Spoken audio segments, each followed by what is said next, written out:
Been back to the academia in a while. It hasn't changed much, has it? Well, since we've got some time, want to go to the house of Dana? Paimon wants to do some reading!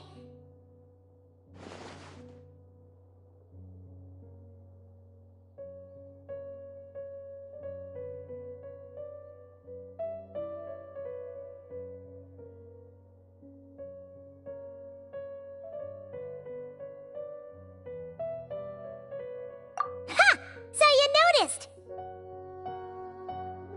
Well, you're too late. The Paimon you know and love is no more.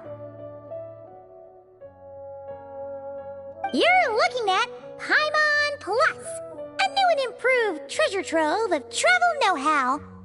Paimon Plus would like to find some new books to peruse. A gracious traveler like yourself wouldn't leave her companionless on her quest, right? Come on, this way!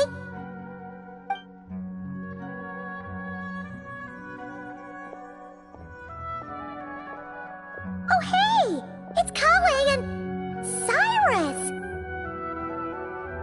Wonder what's going on. Let's go see! Well... You know what they say? Learning is a lifelong quest. Which means there's always another chance to read a book. But you never know when the next chance to reunite with an old friend will come along.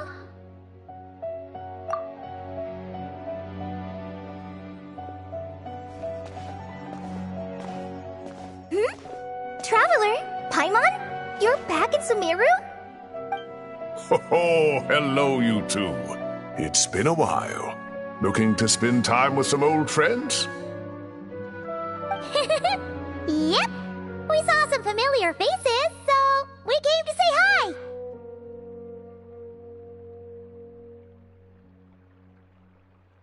Ho ho! Excuse you, associating me with that woman.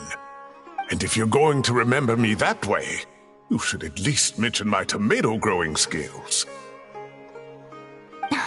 So he's mad about the Zaha D part, and not the old man part? Well, Paimon's glad to see you in such good spirits, Cyrus. Must mean things are all good here in Sumeru. Ah, well, it's quite all right. I'm not the type to take offense at that kind of thing.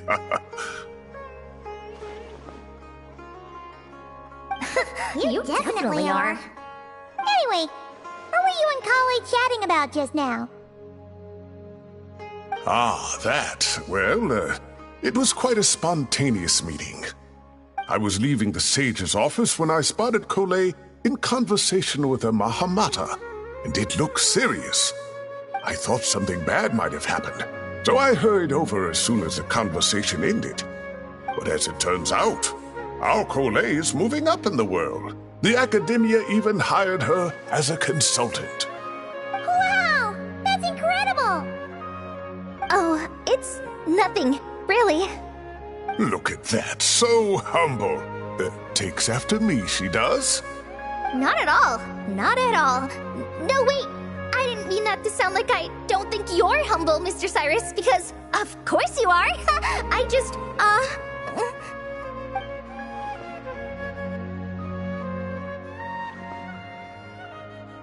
Oh, well, I wouldn't even call myself a consultant. I'm just helping out.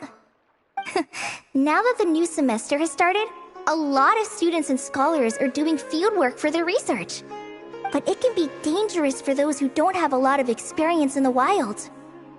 So, The academia is planning to establish an agency that provides guidance on outdoor survival and rescue for people who need it.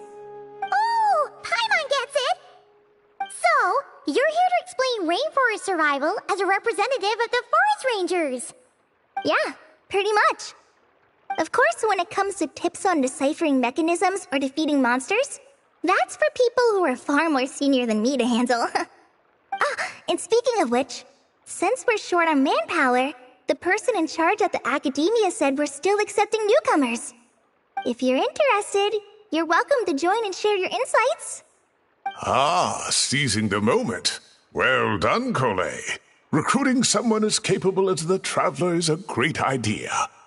Oh, and just between the four of us, the academia has set aside a generous amount of funding for this project.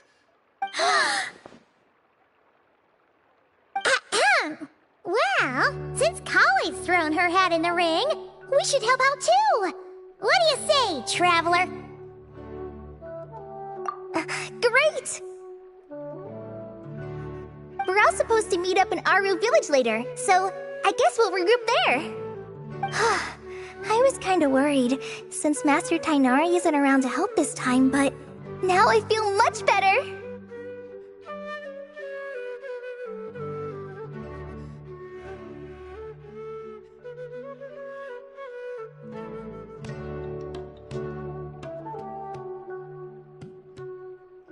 Yeah, even if you don't trust the academia's eye for talent, you can trust ours for sure.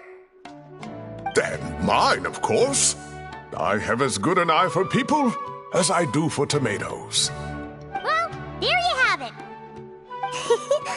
Thanks, everyone.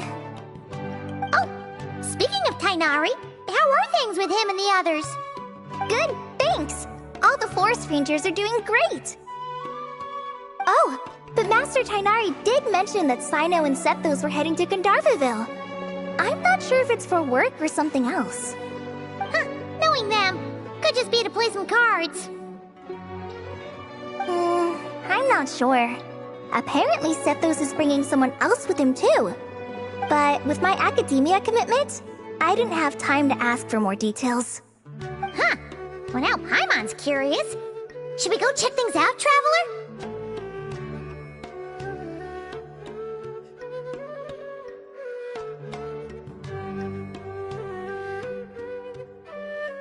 That's true, and I'm sure they've missed you.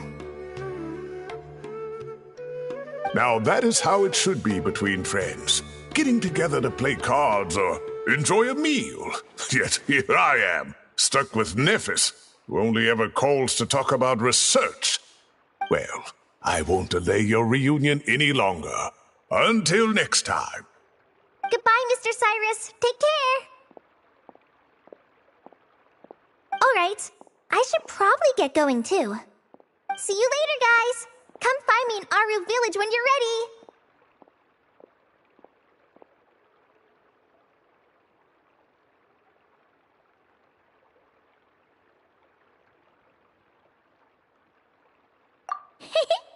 Looking forward to seeing you shine, Kali.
Tainari's place.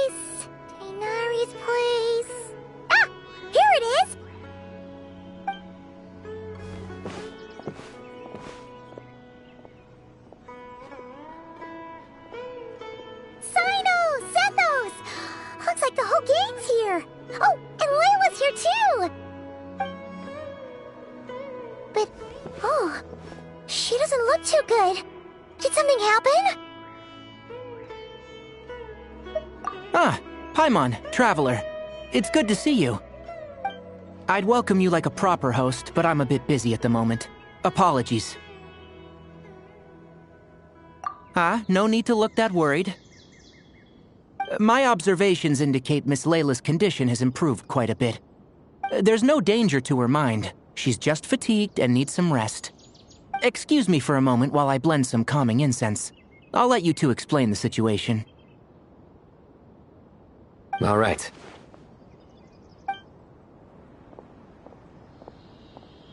What happened was, Sethos and a few members of the Temple of Silence rescued Layla, who was out in the desert trapped in a state of delirium. She had to be rescued? Oh, that sounds bad. That's all you're gonna say about it, Sino? I mean, we don't want people jumping to conclusions. That's all I can say about it. The person involved is unable to explain what happened to her, so we're limited in what we know. Sorry. My head... still dizzy. The moons...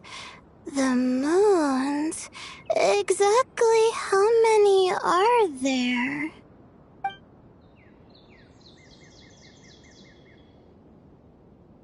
She's been repeating that phrase over and over again, but she can't seem to remember what happened to her. We tried a few things back at the Temple of Silence, but we couldn't recover her memories. Her symptoms are kind of similar to researchers in the Satyavada life state. So we brought her to Tainari to see if our veteran forest watcher had any other ideas. Tainari is pretty much our last option, so let's hope he can help. The good news is, even if restoring her memory is a no-go, we can help with the headache at least. Jur was in a similar state when we found him, delirious and mumbling to himself, but he's more or less back to normal now. Sorry, I should give you some context first, huh? We should let Miss Layla get some rest. Come with me, you two, and I'll introduce you to the other victim of this incident. Good idea. I'll wait for Tainari here and keep an eye on our patient. All right then, this way.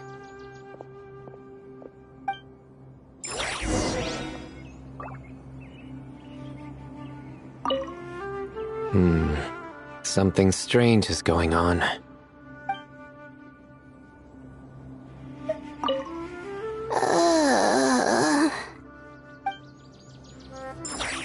Surely that little girl must be eating sweet.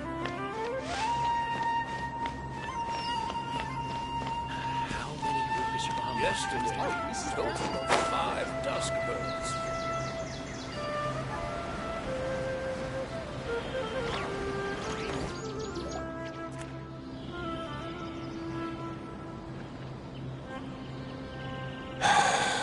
Who did the Ajalenok nut offend? I just don't get it. Hey, Jur. Still musing about Aji Laynok nuts, huh? Want me to have Sino come over and tell some jokes? Might help distract you. No. No need. I'm done.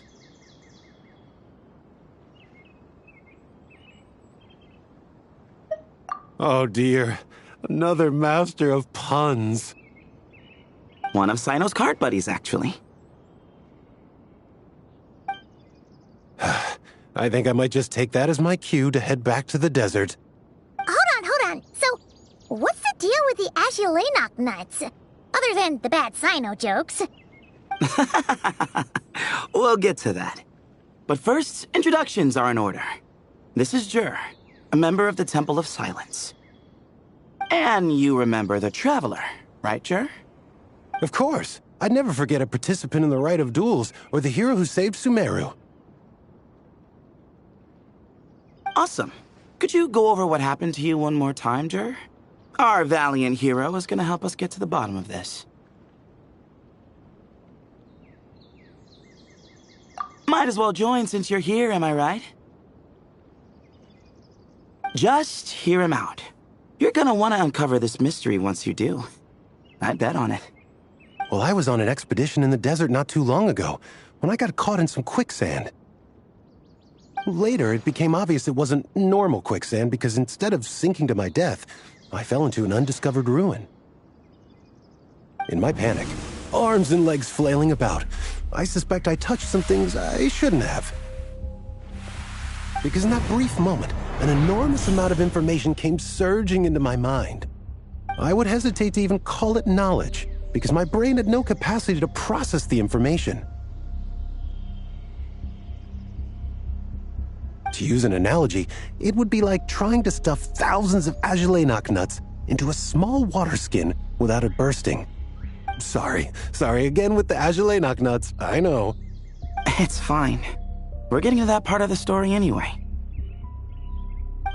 True. Well, just as I was on the verge of madness, a single phrase broke through the storm of thoughts in my head. It was a man's voice saying, "Don't eat Agelenok nuts." What?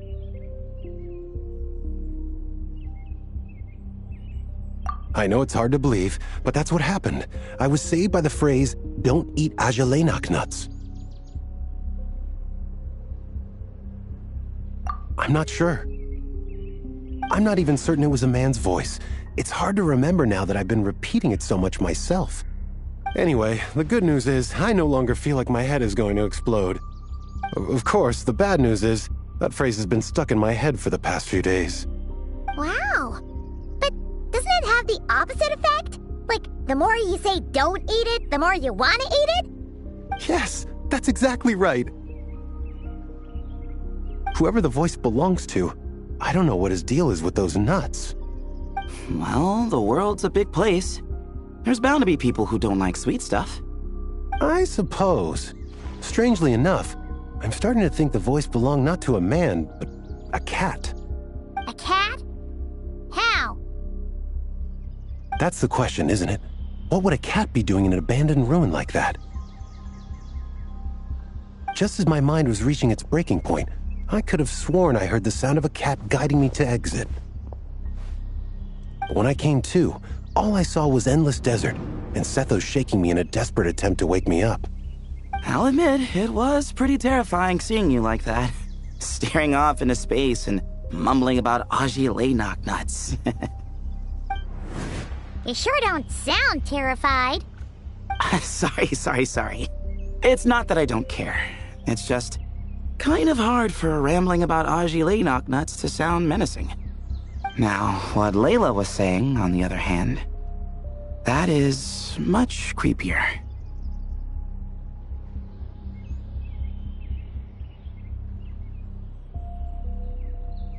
Exactly. The unknown is what breeds fear. Agelenok nuts are familiar. But the moon suspended above us at night? That's about as foreign as it gets. Well, we don't know that for sure. There could be a whole other world inside an Agelenok nut, with a moon of its own. Huh. I guess. Agelenok nuts are not to be underestimated. Right, yeah, of course. Won't catch me disparaging the mighty Agelenok nut. No, sir. Huh. So, a similar thing happened to Layla then? Yeah, I think so. I was in a hurry to rescue Jur, so I put a marker on the incident site so we could go back and investigate. When his condition stabilized, we doubled back around to check and...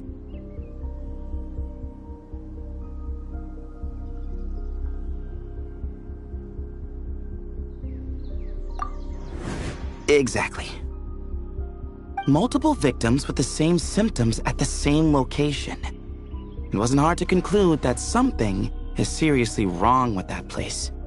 So, after we got Layla out of there, I had the Temple of Silence put up a warning sign at the scene and send patrols to watch the area. Speaking of, Sino, Tainari, and I are going to head back there and investigate once Layla is stable. So, as per usual, you're here just in time.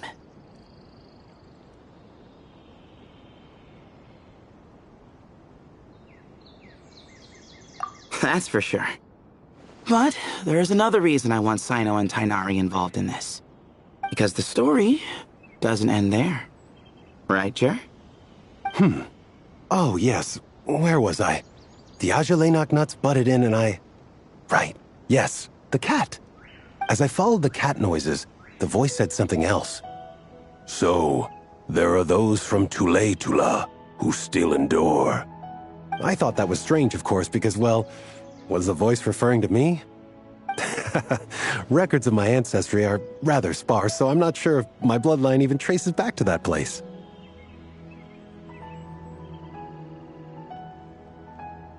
That's right. The Temple of Silence's place of origin. And the home of Tainari's people. Plus, Harmonubis, who Sino and I both share a connection to, was one of the city's founders. As the temple's current leader, if something strange happens in the desert, it's my job to get to the bottom of it. But it turns out, a lot of people have a horse in this race, and I'm not leaving any of them out.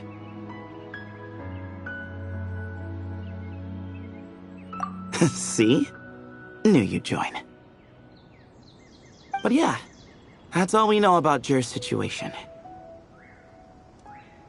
Tainari should be done on his end. Let's head back and check on Miss Layla.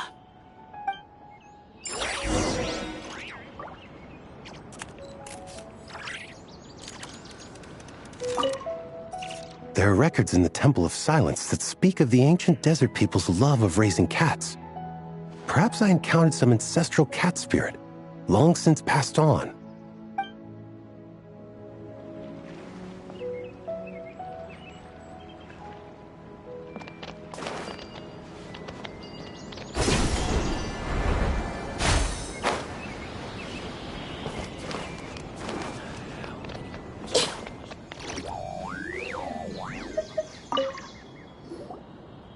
How are you feeling? But don't speak if it's too taxing. It's fine. I'm much better now, thanks. I feel like I haven't slept in 2 days, so pretty much back to normal. Whoa. That's your normal?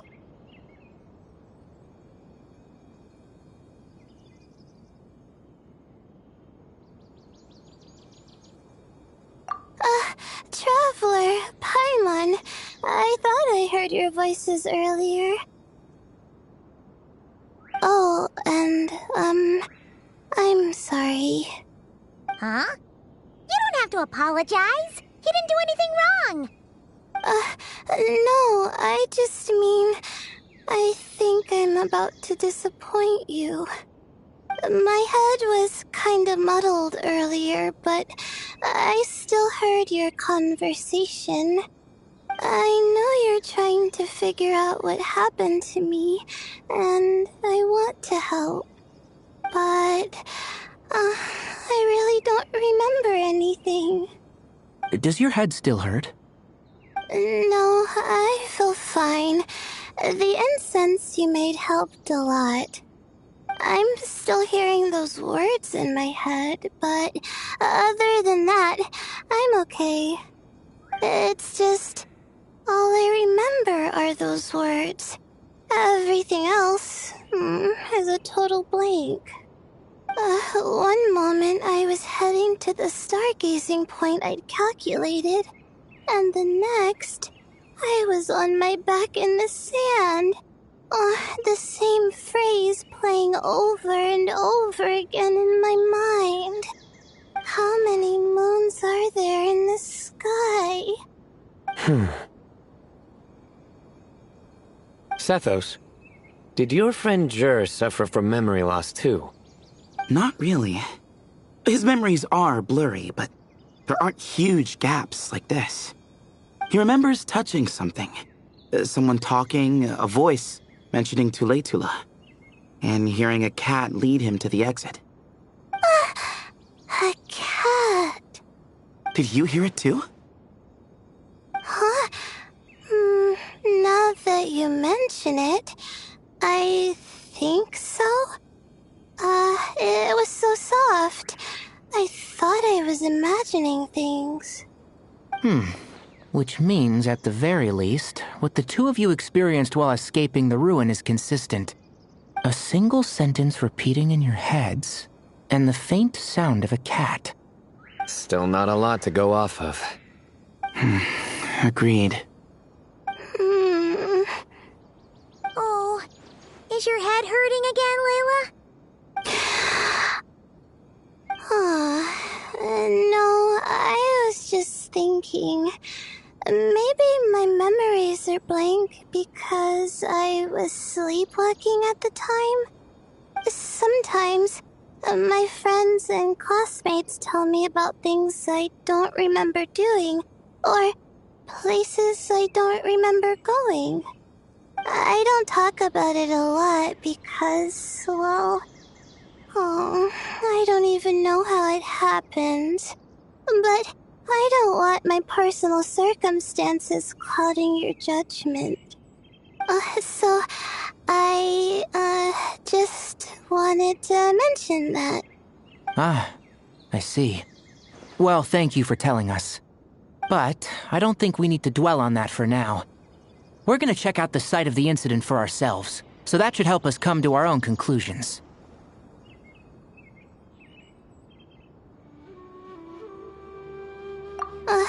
Okay. Then could I come too? I have to know what happened to me back there.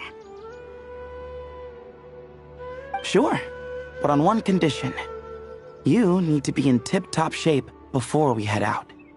If your condition isn't stable enough before then, we'll have to figure out something else. Of course. No problem. Well, I'm more concerned about Tainari. You sure you'll be alright in the desert?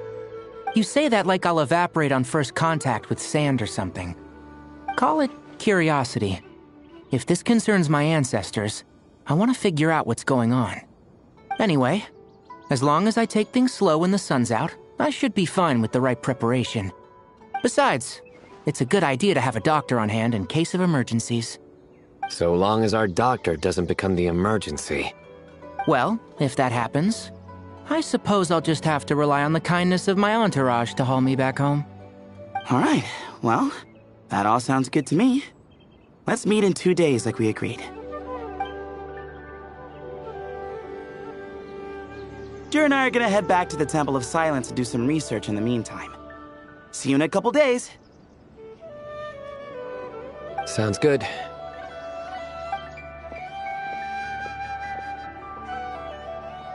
What about you, Layla? If you feel like you need more rest, I can arrange a room for you to stay in. No need. I've asked enough of you as it is. Besides, I feel a lot better. I should make it back to my dorm, no problem. You sure? Don't push it too hard, or you might end up sleepwalking along the way. Don't worry, I'll be fine. I have other things I need to do anyway. Like letting my advisor and classmates know that I'm fine, adjusting my stargazing schedule, things like that. If I don't get it all done, I doubt I'll be able to sit still, let alone stay here and get some rest. I'm not so sure that's...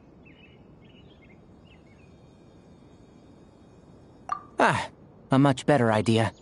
Thank you, Traveler.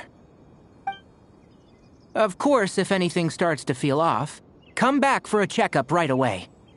You'd better listen to him, Layla, or he'll feed you tasteless slop as a punishment. Punishment? You're the one who caught a cold. You're supposed to eat light when that happens. Besides, with your nose stuffed up like that, you couldn't taste anything to begin with. Huh. Is that so? And here I thought it was an intestinal issue. Should have seen that coming. You're off the clock, so now it's time for puns, huh? Oh, brother, not this again. Don't worry, Paimon. I understand. If you want me to stop, then Then? you'll have to call a plumber. Tell them someone's gotta pipe down.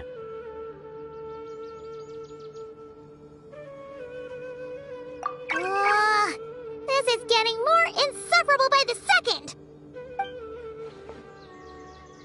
Put a sock in it already, please!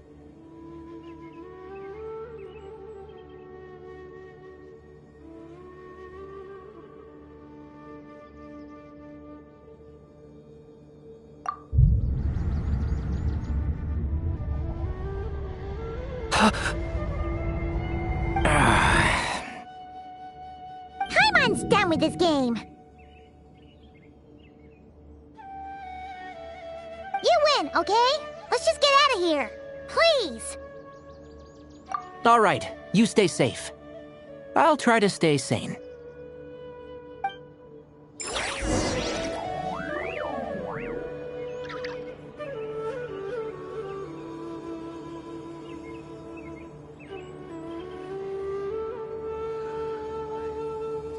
Surely that little girl must be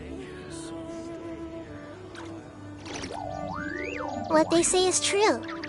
You have to see the world for yourself to appreciate how beautiful it is.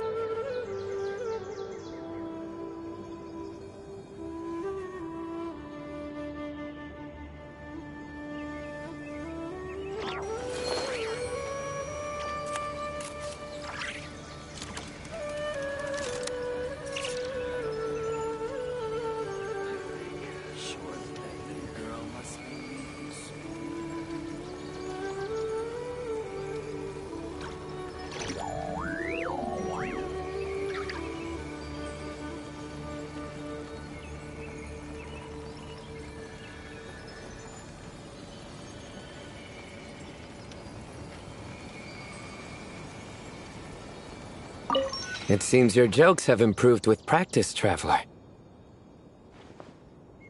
Happy about that? Absolutely. Finally, someone to share the load. Ah, you know what? Kale's helping out the academia, but I haven't had the chance to check on her. Why don't you do me a favor and go do that? Hold on. I thought you were having me over for dinner. Surely that little girl must be leaving soon.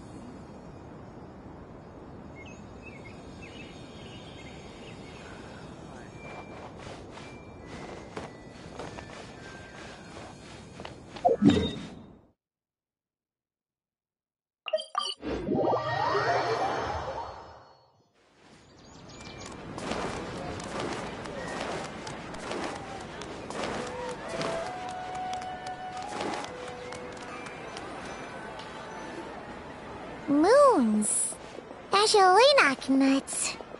Moons. Azulenok nuts.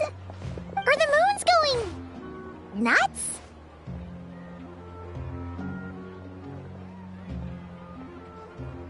Oh no! Looks like Paimon's caught the brain bug too! She can't stop thinking about those two things!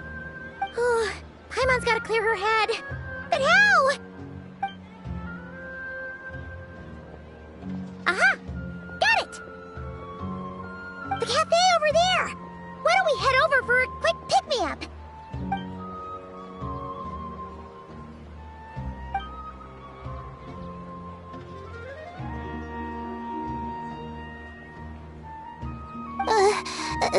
Sorry. I feel kinda tired all of a sudden. Wait! Is it because of all Paimon's muttering just now? Oh, sorry. The coffee will be Paimon's treat, okay?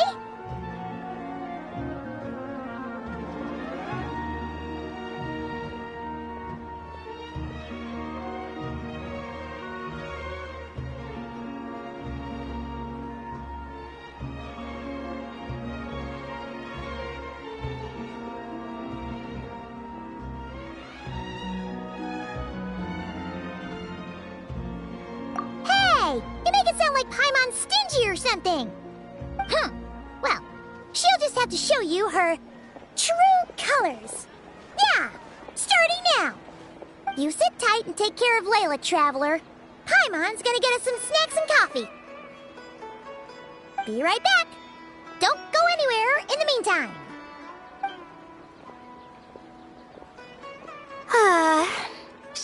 pushing herself again as always.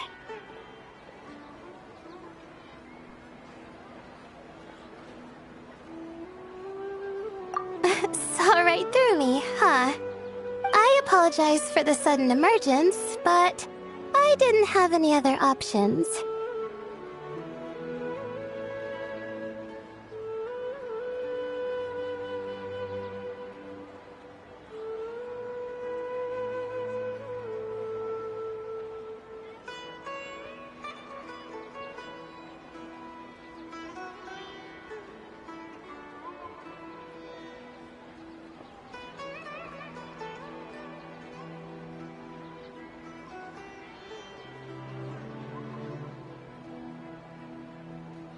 Well, that's true.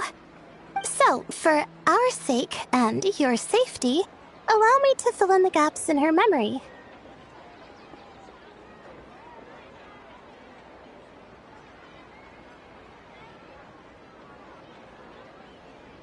That's right.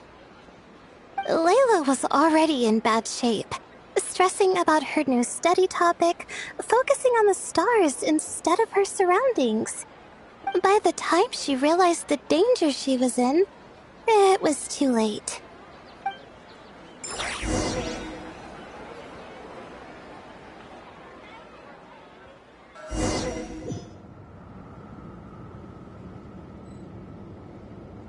Ah! Quicksand near the ideal viewing spot?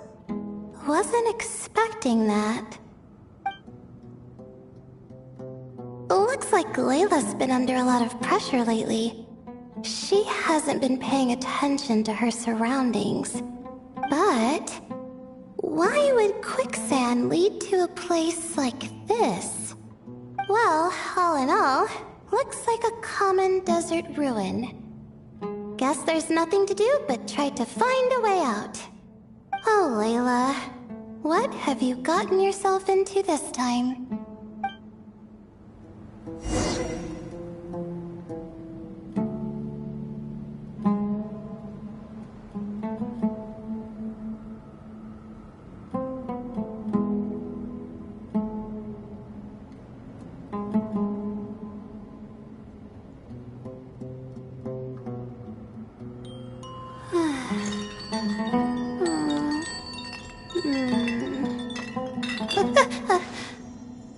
Okay.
This door can be opened using the device next to it.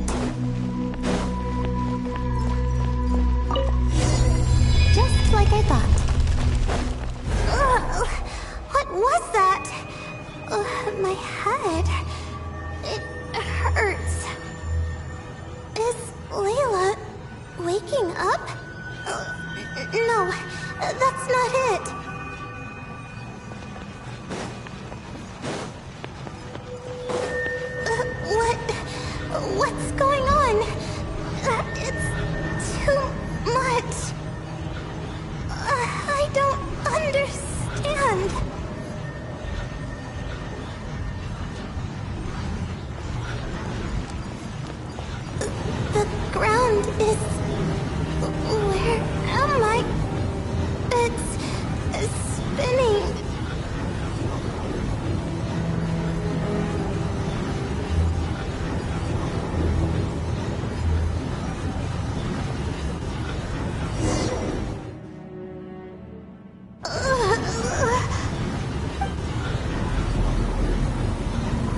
many moons are there in the sky?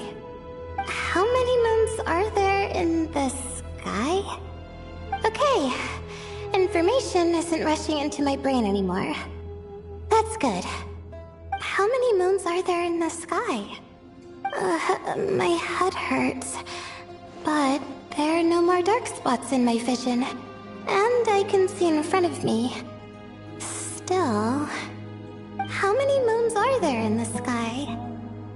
What's going on? The same thought keeps popping into my head. What does it mean? How many moons are there in the sky? Isn't there just one? A cat? I think there was one earlier, too.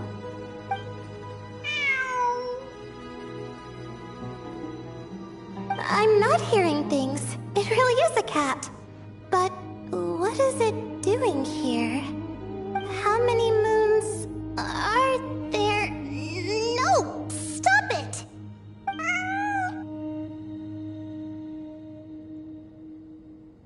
Does it want me to follow its cries?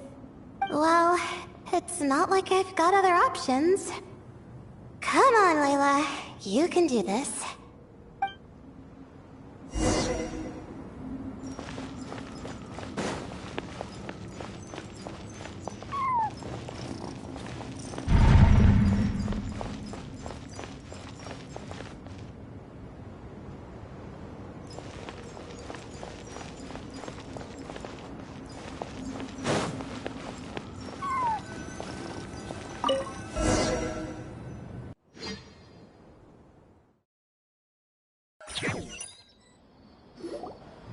And so, I followed the cat's cries to find my way out.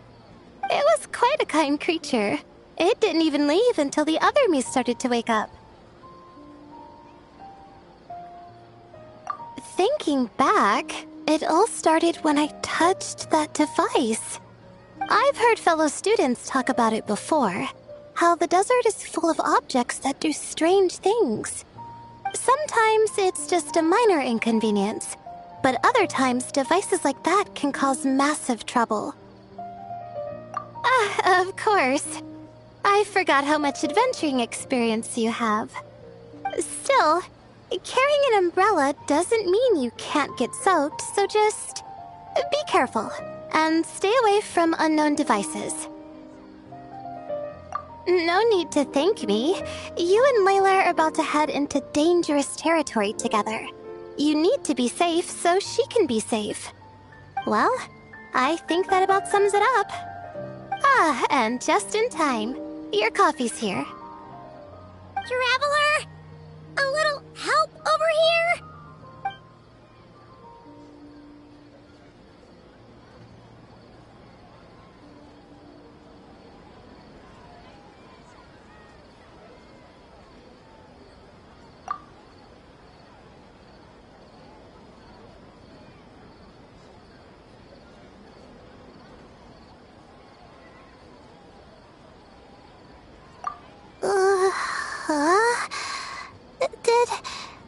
Did I fall asleep?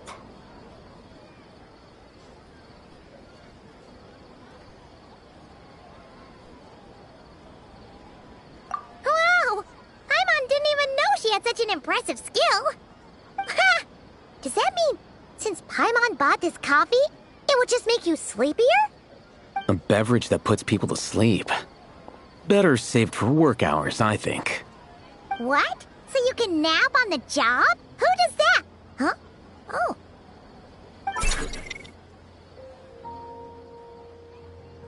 Beep boop.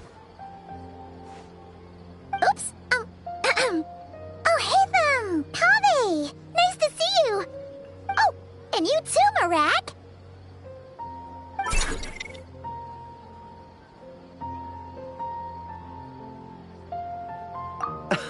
Sorry. Hope we're not interrupting anything. Miss Layla, you don't look so good. Is everything all right?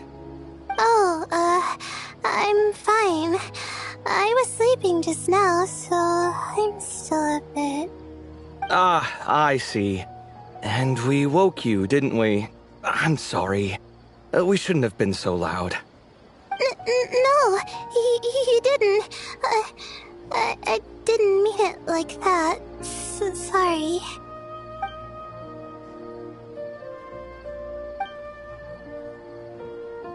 Wait, where are you going? You just got here.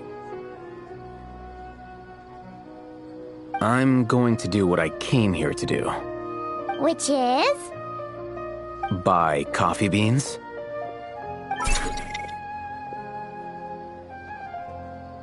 Huh? You're going too? Marak! Fine. Run off with him. See if I care. Well, looks like I get you to myself.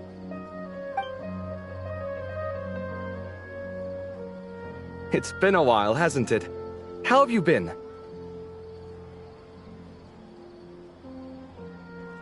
So, a busy life of adventuring for you, and a busy life of academics for Miss Layla, is that right?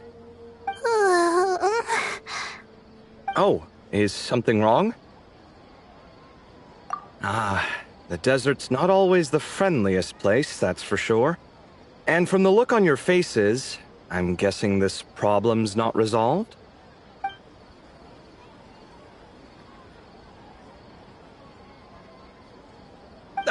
Don't force yourself to talk about it, of course. But I've worked on several projects in the desert before, so if there's anything I can do to help, just say the word. No, I don't have anything to hide. It's just complicated, so explaining might take time. Ah, well, lucky for us, I've got that in spades. Yes, you have been quite sedentary recently. Excuse me? I've been going about work as normal, thank you. And, might I add, you do way less work than me. I do the amount of work that is required of me. Ah, yes, you and your stellar work ethic. The stuff of legends. Oh, now look what you've done. I've lost my train of thought. Where were we? The problem in the desert. Wait, you were listening earlier? Oh, we're giving the silent treatment now? Mature, very mature. Continue, Miss Layla. I'm curious as to how this incident unfolded. What did I tell you? This one doesn't have enough to do. Alright. Well...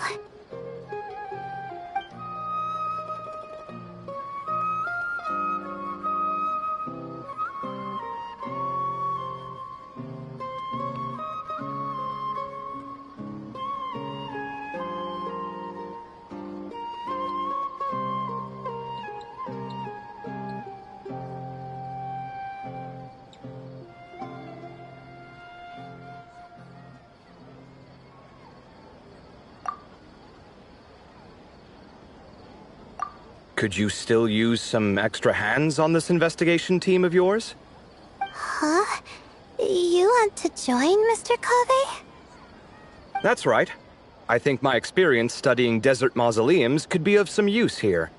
While Hatham's expertise in ancient languages could be helpful too. Besides, I consider you all to be my friends, and friends are supposed to help each other out. Wait, I'm involved in this now? Oh, please, I know you. Half the battle was over the minute you said you were curious. We couldn't stop you from joining if we tried. Well, you've got me there. Besides...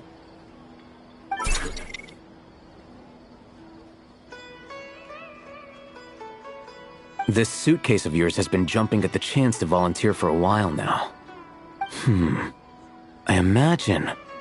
You imagine? mechanical life forms might also feel homesick from time to time. Huh.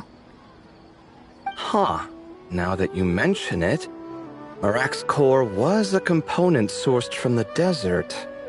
That could prove useful. You're sure you want to come with us? It could be dangerous. Oh, I'm sure. All the more reason to recruit as much help as possible. It's important to count on friends at times like these.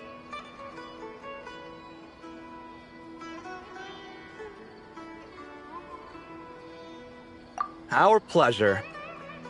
It's a plan, then.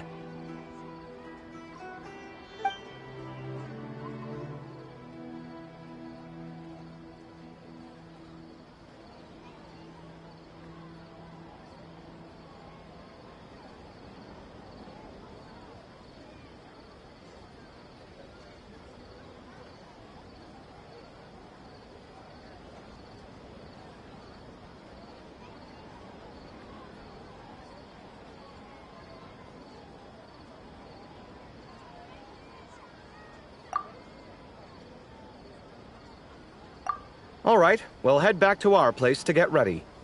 This one hasn't been on a trip in a while. Chances are, he doesn't even remember how to pack a suitcase. I'm not worried. It'll get done. Somehow. Would it kill you to help every once in a while? I do help. It's called moral support. Oh, of course. And I am ever so grateful. Goodbye, you three. We'll see you soon!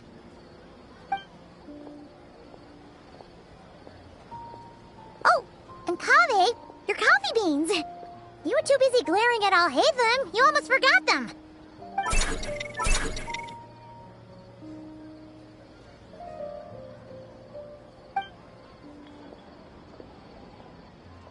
Well, we're pretty close to the academia now. I should be fine from here. Thanks for the coffee, Paimon. I feel much better now.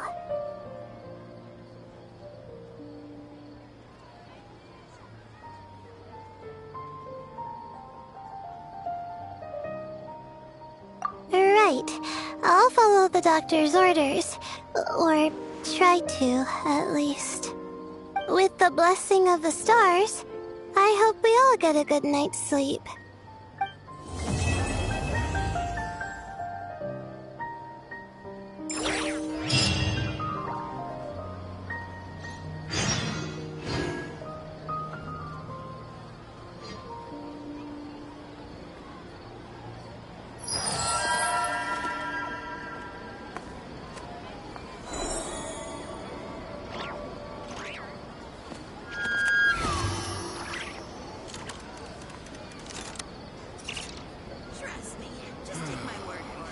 How did it come to this?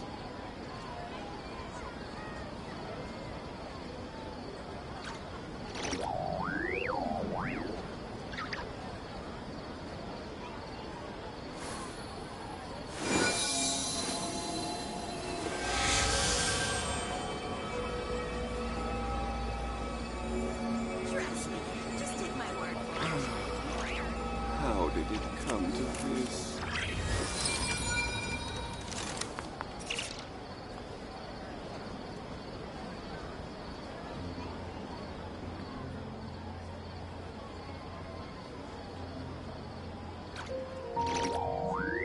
Have you decided where you will go from here? If not, why not find a patch of soft grass and rest a while? How did it come to this?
When Nefer told me about this place, I could hardly imagine it.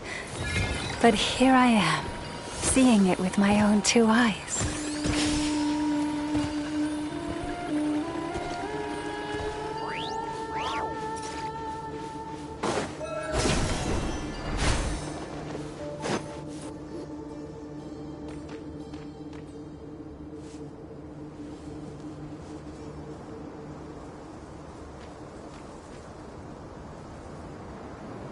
Looking at the map, we should be getting close.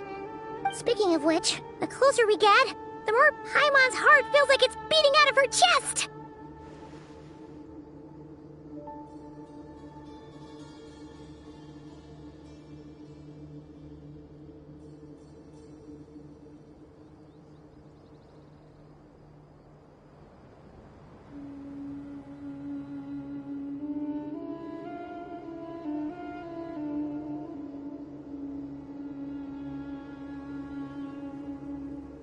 Excitement!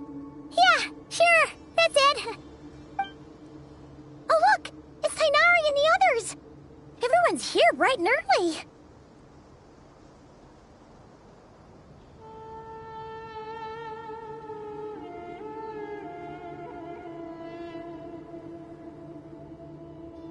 Yeah, the desert's a pretty harsh environment. Better to travel at night and beat the heat. Hey everyone! We're here! Ah, right on time.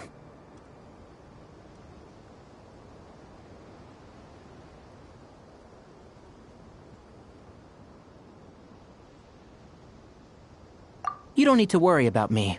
It's not too hot yet, and I'm properly hydrated. All right, we're just waiting on the 2 people Miss Layla mentioned, and then we'll be set.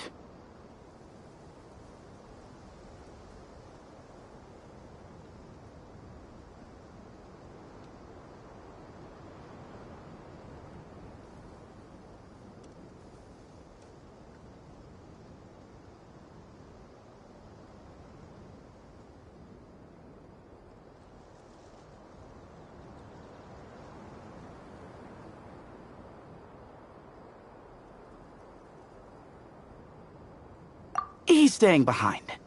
If we don't make it back after a certain time, he'll be in charge of rescue operations.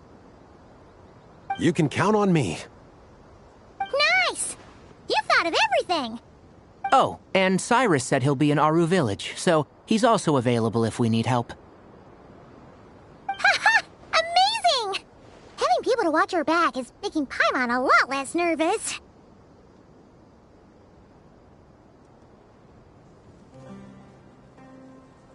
Yeah, I did. After hearing about what happened, my advisor gave me some time off to rest. So, my studies are on hold for now. Then, does your advisor know you're back in the desert to investigate? Yes, but I was only allowed to come after I mentioned that General Mahamatra would be there too. Quite the reputation you've got there, Sino. Something wrong? You haven't said a word this whole time. Are you in a bad mood or something? No. Being skilled with words also means being a good listener. I'm just reflecting on what you're saying. Oh, Hatham! Kaveh! Ha! Over here! Darn it. I was just setting up a brilliant... Yeah. I'm sure you'll find another chance. The important thing is, our scribe and our renowned architect are here at last. High praise. But wait, why am I renowned and not him? He's just as famous as Sino, Dia, or Nilu. That just means your level of fame is even greater. How could a lowly scribe hold a candle to you? Lowly scribe? Please. All those strings you pulled to get those new books from the House of Dana? What do you call that? Borrowing. Anyone with an employee ID can do it. Uh-huh, yeah. The House of Dana bends over backwards for just anyone, does it? Send a report to Lesser Lord Kusanali then. Let her know someone at the Academia is abusing their position. Hey! I never said abusing! Impressive verbal sparring, as always.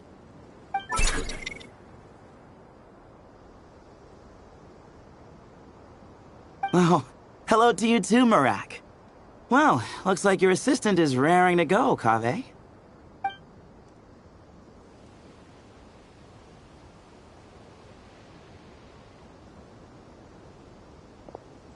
So, I say we get this show on the road.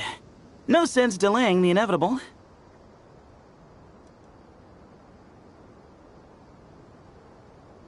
No need. We're in this together, remember? Sure. This is the entrance, yeah? Yes. Perfect. Then, if we're all set, let's get moving.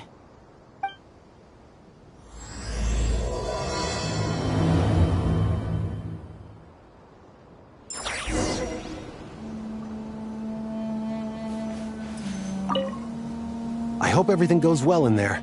I've got your back from out here.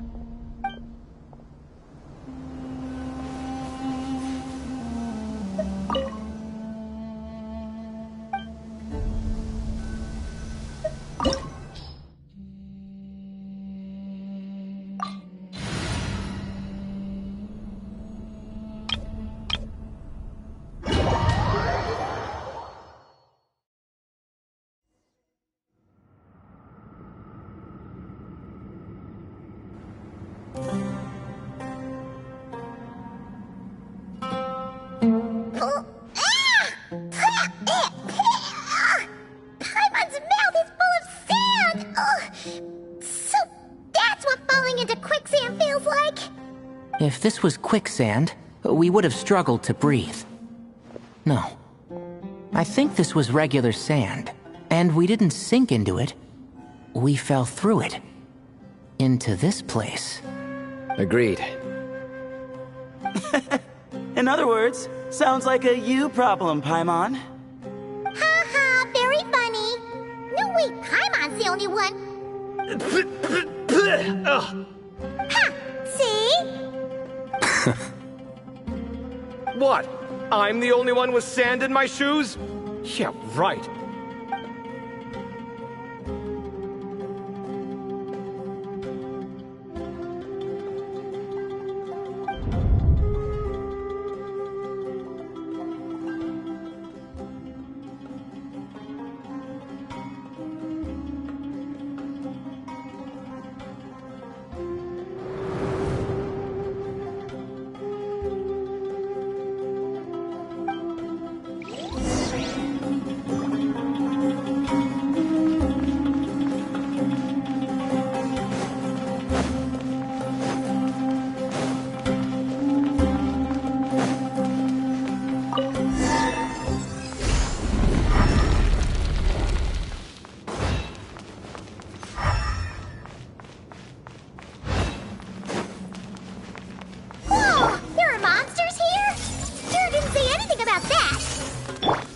Probably means he didn't run it fast. Because we're just unlucky.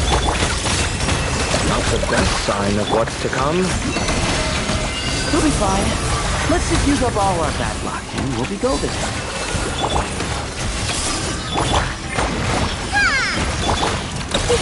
No claw!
Well, that goes without saying.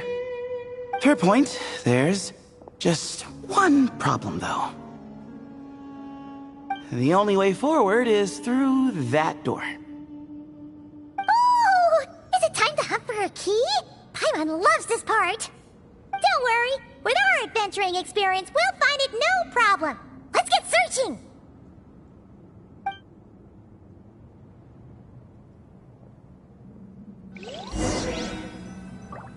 Marak, wait!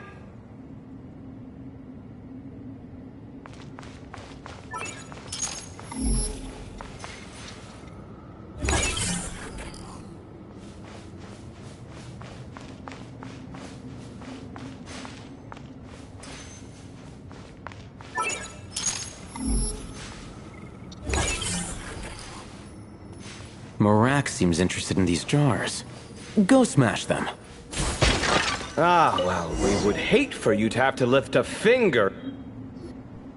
Marak, this isn't really your old home, is it? No idea what that means, but Marak does sound pretty happy. So, mechanical life forms do have the capacity to miss home. A novel discovery. Well, with Marak leading the way, we should be safe, right?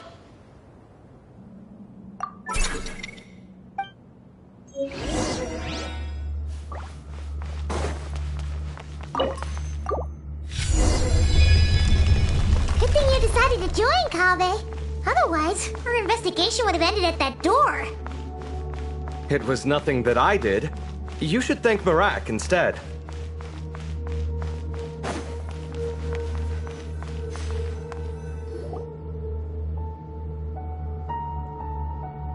Hold on. At this rate, Paimon's gonna lose her title as best guide to a mechanical suitcase.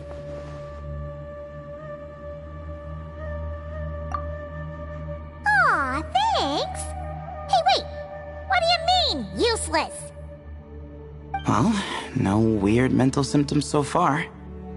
I'll take that as a win. That said...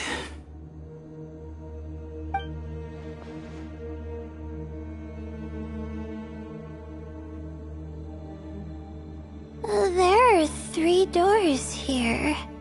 So, we split up. Divide and conquer.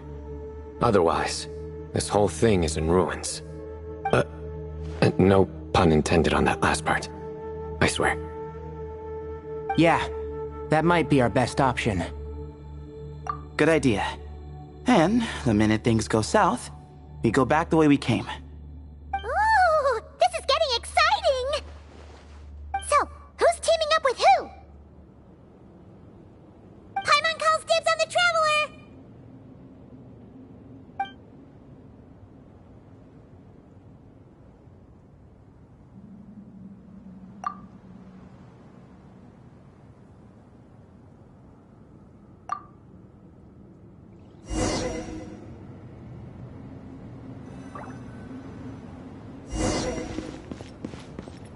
Huh.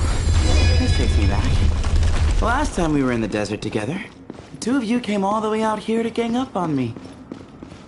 Oh? Sounds like someone's holding a grudge. Just what I like to hear. If you're still hung up on that last one, just name the time and place. And we'll have ourselves another thrilling... duel.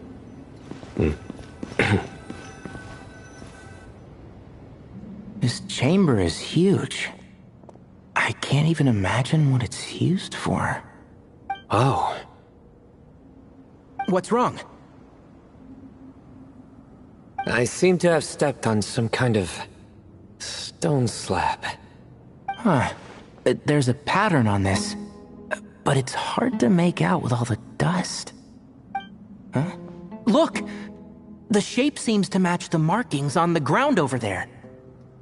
Let's slot it in and see.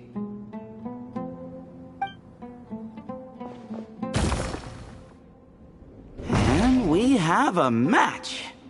Looks like we need to find the other 3 broken slabs. Let's search the area, but be careful where you step.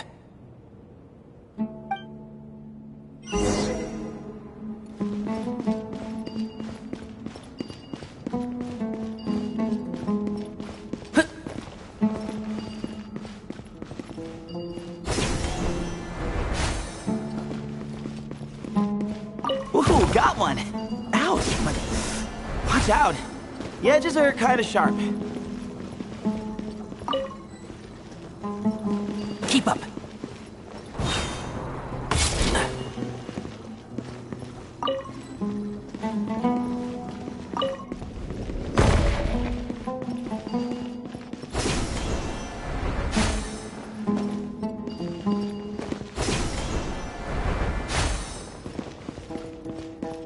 Got the third piece.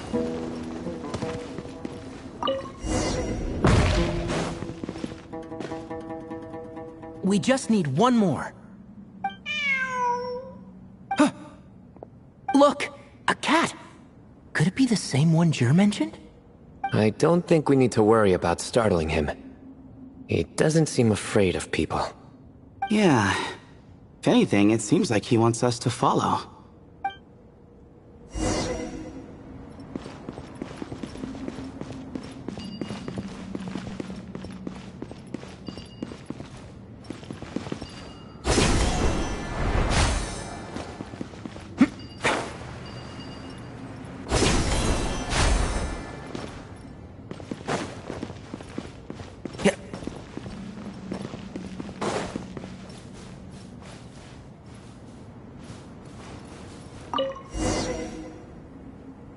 Oh, he led us to the last piece. Who's a good kitty? I never thought I'd hear you say something like that. You've clearly never heard how the professor talks to his tomatoes, then.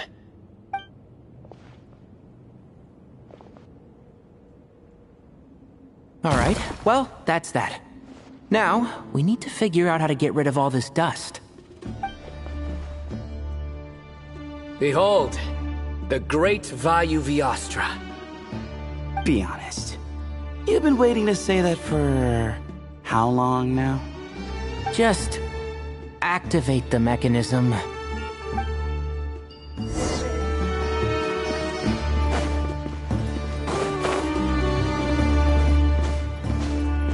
Keep up.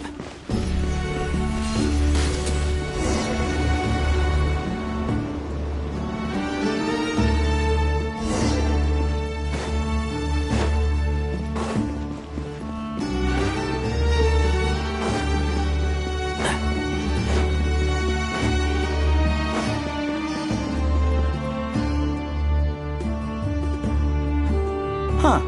It worked. It's a picture of... 3 Hermanubises? That can't be right. The ears aren't vertical. Oh, true. And the lugs fall short. My hat is much better looking.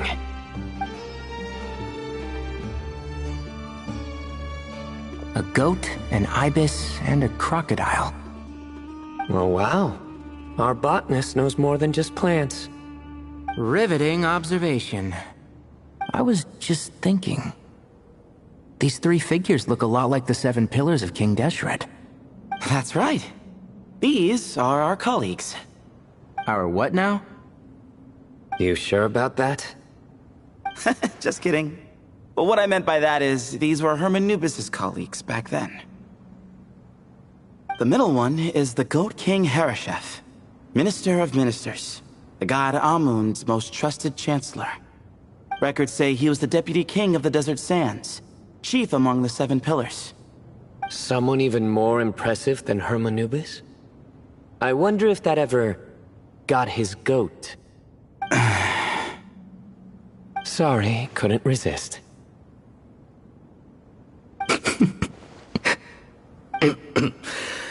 Okay, that was a good one. Wait, really? I've got so much more where that came from. Where were we? This is Sopik, the Crocodile King, captain of captains. As the name suggests, he was a valiant commander, and had dominion over all weapons of war.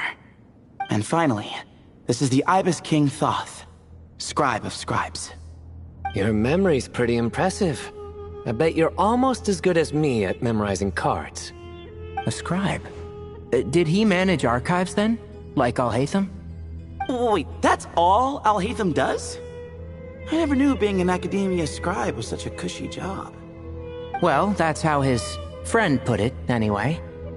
But it does seem like he has a lot of free time.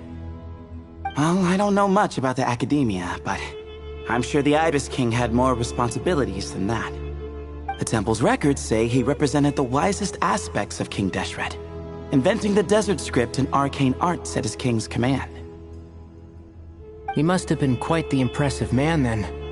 Or creature, depending on how you look at it. Still, why are these three the only ones represented here?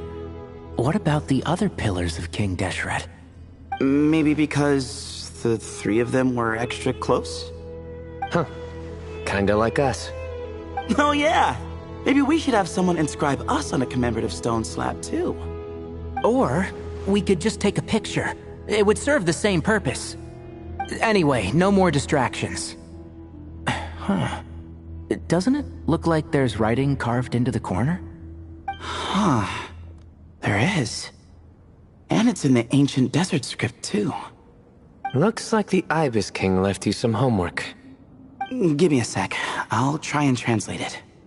The ministers are unvirtuous. The scribes unwise. The captains unworthy. My end is not humanity's end. Hereby bestow upon you all a far side of eternity.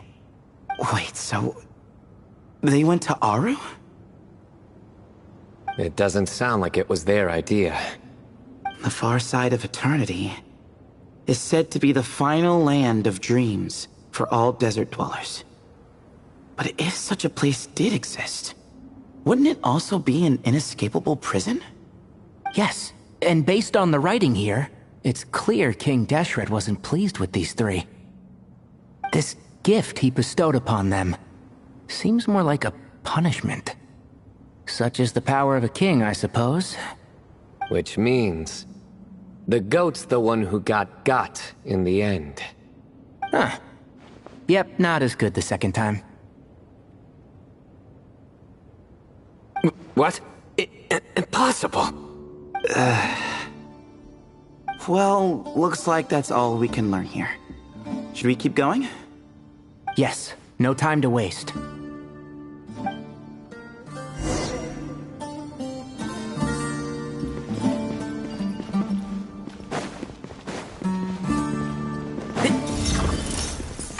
Can't see? Give me some space. Move or be moved. Let's nip that in the bud. Nowhere to run. Judgment is upon us.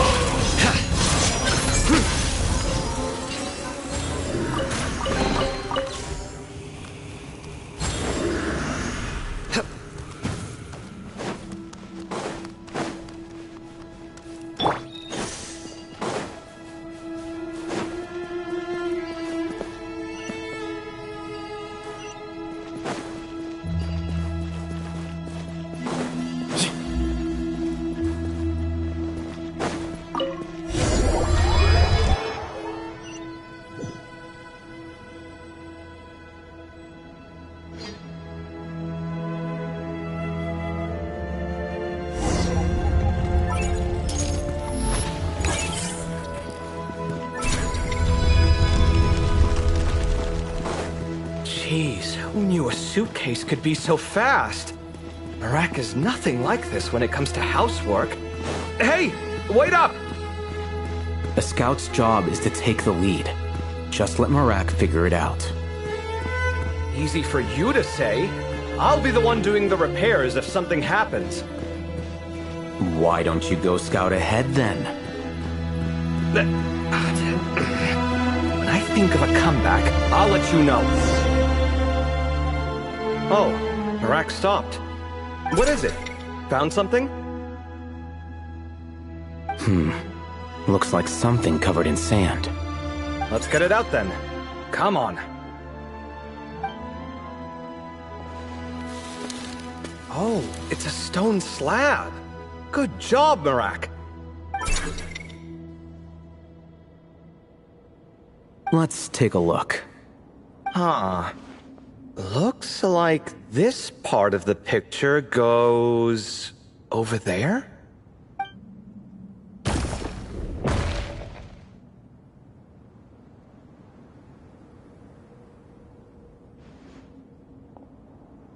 In that case, there must be other pieces.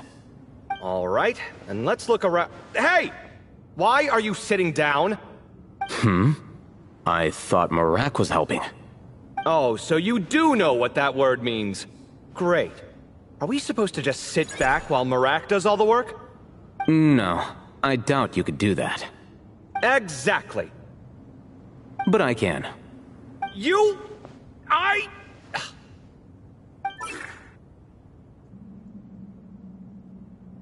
See? It's all coming back to me. How insufferable it is to work with this no-good, do-nothing... We could be more efficient, I agree. I'll work on this piece. You take care of the rest.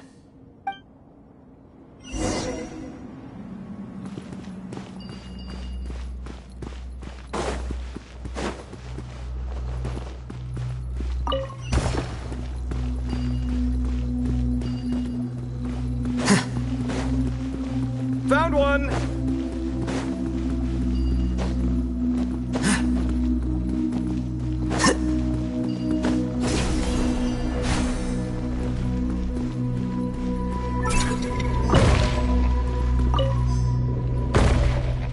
Good teamwork! Looks like we found them all. The pieces fit together like a glove. But we can't see what's on them. Turn around. Huh? Look. Oh, I've seen this before. It can create strong winds. Just what we need to clean off the slab. Come on, let's... Hey! Don't worry about me. If I sit here, I won't be in the way. Oh, you don't want to be in the way? Then sit right in front, so the device can blow you straight back to Sumeru City.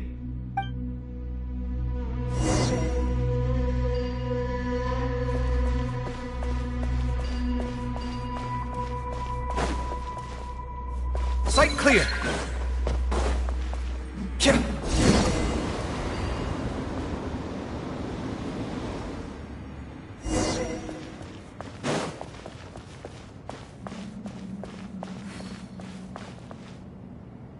Done. Huh. That's one big cat. And there's a shattered crown. I think it's depicting some kind of story. Look, there's writing too. The Ibis King answered the young noble, granting him the wisdom he sought. But the fragile crown was shattered by lies in the end. Here I leave the name, Gudars. Gudars?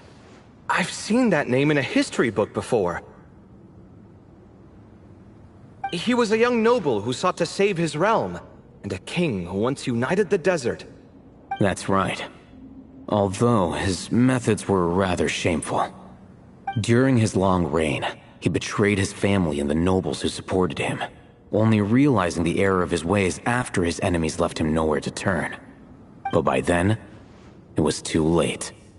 Seems like a common occurrence across history. Different people, same mistakes. It's an inevitable pattern, destined to repeat itself.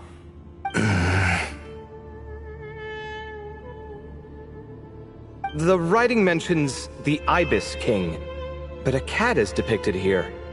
Does that mean... So far, what's depicted on the slab seems true to history. In which case, this cat is either a proxy for the Ibis King or a manifestation of said king himself. Exaggeration is a common method ancient records use to highlight a being of higher status. And as we know, Layla and Jur both heard the sound of a cat while escaping the ruin. You're saying the Ibis King, one of the legendary 7 pillars of King Deshret, is here, still helping those in need? I'm saying we can't rule it out.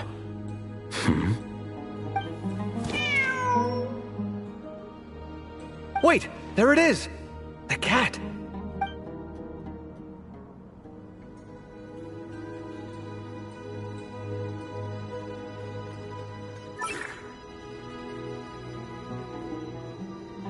Ah! Marak went after him! The cat's showing us the way forward.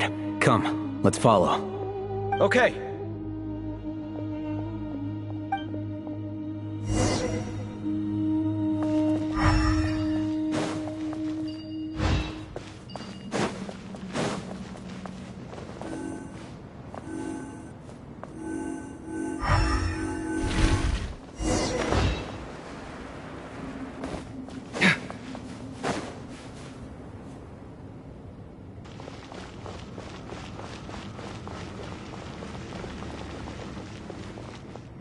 Huh.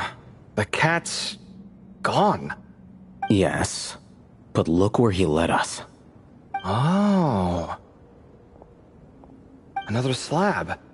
It looks similar to the last one.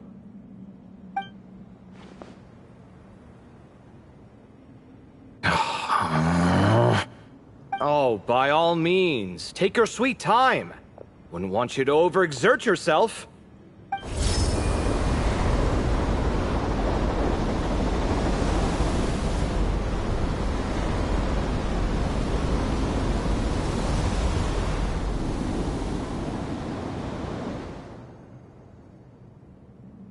Huh.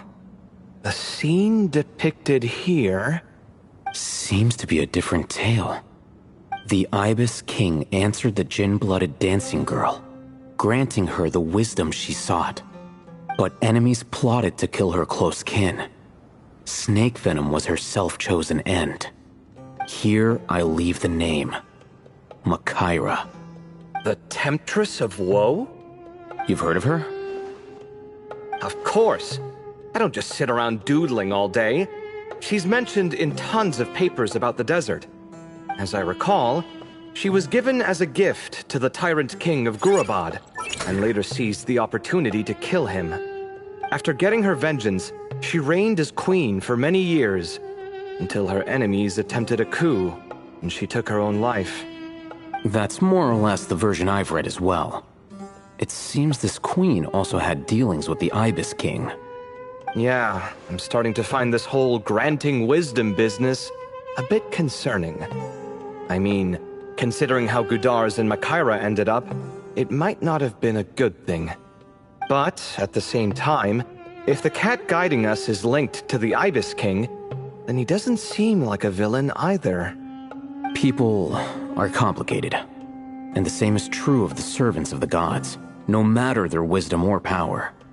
Let's reserve judgment for now, and keep moving.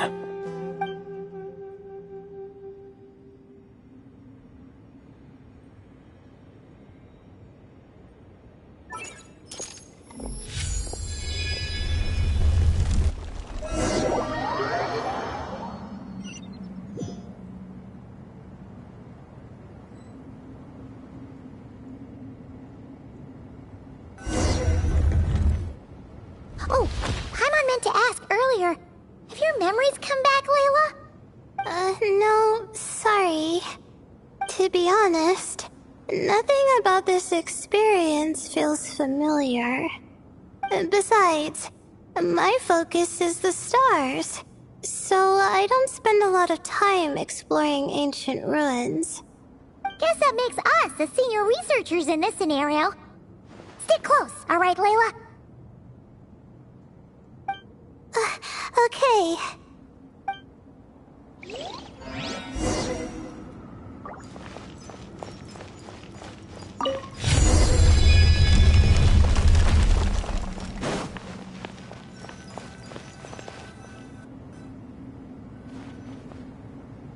Wow. What a tall ceiling. Yeah, such a big place, it's so empty. Like no one ever lived here. Sure must have been boring to live in ancient times, staring at ceilings all day. Now that you mention it, I've heard some people used to draw star maps on their vaulted ceilings. Some would even make them transparent to better observe the movement of the stars. It sounds so nice. Stargazing from the comfort of your own home. Wait a second. I think I see something up there. Huh? How is Paimon supposed to do that? Oh, right. Flying. Duh. Alright. Sit tight, everyone. Adventurer Paimon will be right back.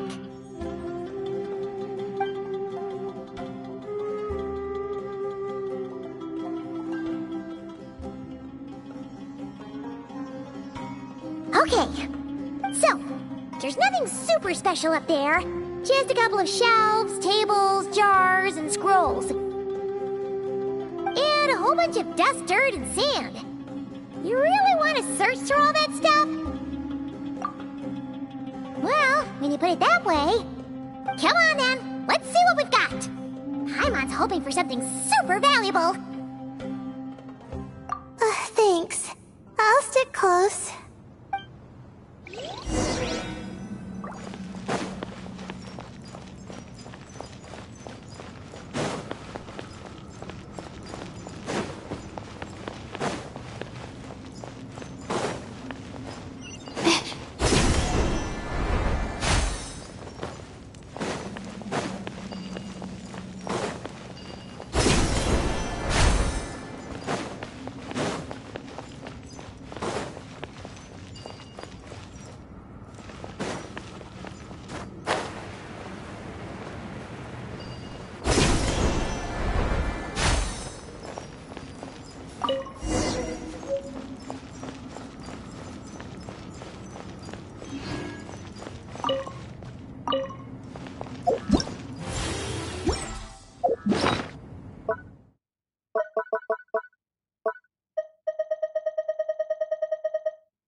That's everything.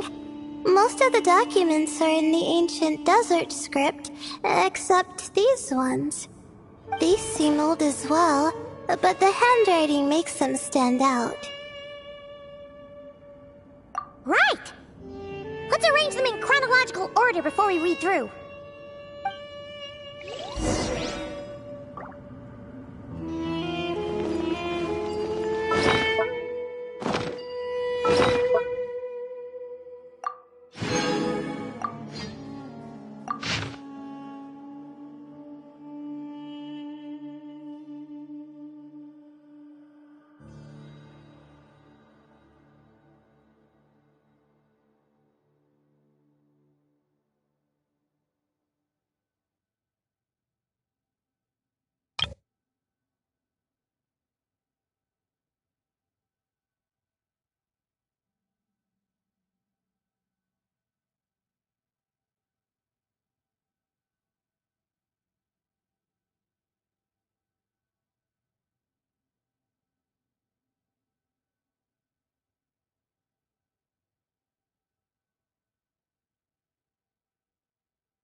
Okay, now let's take a look.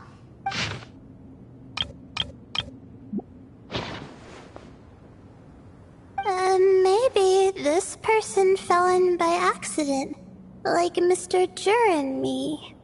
Yeah, maybe. But they don't sound super worried about their situation. So, either this person's an ace adventurer, like the Traveler, or some kind of super optimist. An optimist, huh? Oh, I wish I could be that sort of person. That's right! You're detailed and passionate. Great qualities for an adventuring buddy. This optimist seems super obsessed with exploring every corner of this place. That could have gotten them in big trouble for all we know. Well, I appreciate the compliment.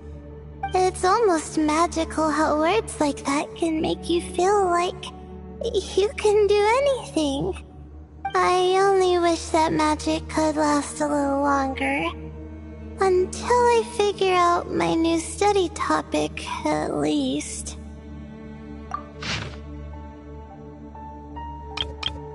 Oh, looks like you were spot on, Paimon. See? Told ya! That's what happens when you don't think things through. And all this talk about seniors and juniors, he was a student just like you, Layla. Whew, he sure talks a big talk for a student, though. You'd think he was some kind of old scholar instead. Huh. What is it? Did Paimon say something wrong? No, not at all. I was just thinking, and this might sound rude, but the way this person speaks is just so... you noticed too. I mean, it's good that he helped treat his companion's wound, but it didn't seem like it was out of kindness. More like he was looking out for his own self-interest, or thought he could get something out of it. I don't know. Maybe I'm reading too much into it. Yeah. If you're both in this dangerous situation together, wouldn't you mention them at least once? If it were Paimon, she would write down the name of every single person she was with. No one would be able to get away. Actually, I find Paimon's approach quite sensible. It makes sense from a safety perspective, too. That way, if anyone came to the rescue, the notes would be able to tell them everything they needed to know. Whoa! That's genius-level thinking! Well, I learned that from Madame Farazan, actually. I'm not speaking from personal experience or anything. Oh, no! I'm just a student. It's fine! You taught us something, so you're our teacher. Simple as that. Anyway, from the looks of things, the student who left these notes behind was pretty weird. Let's keep reading. Whoa! Hang on! That's a lot of information. Paimon needs a moment to take this in. The Ibis King. So... did this person actually meet the Ibis King here? Sorry. Who? Jeez, not again! Stop teasing her, Traveler! You know she was asking about Nefer. Anyway, Nefer's, a friend of ours. And she's mentioned the Ibis King before, but not in much detail.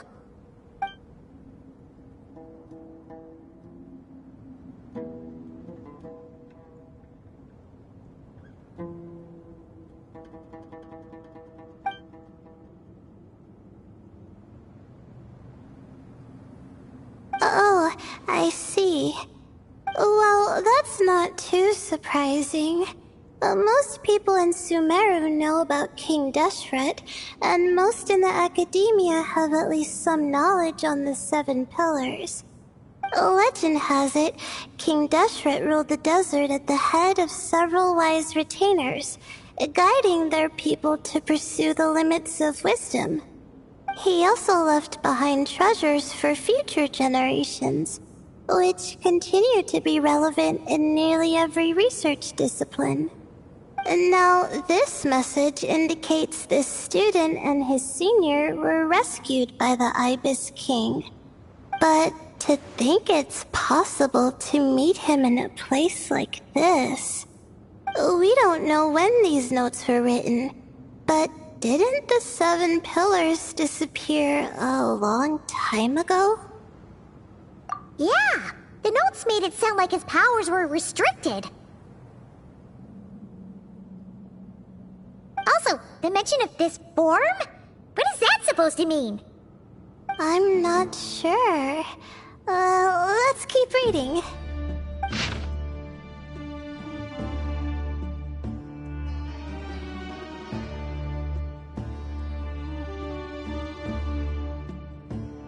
Oh, this is the last page.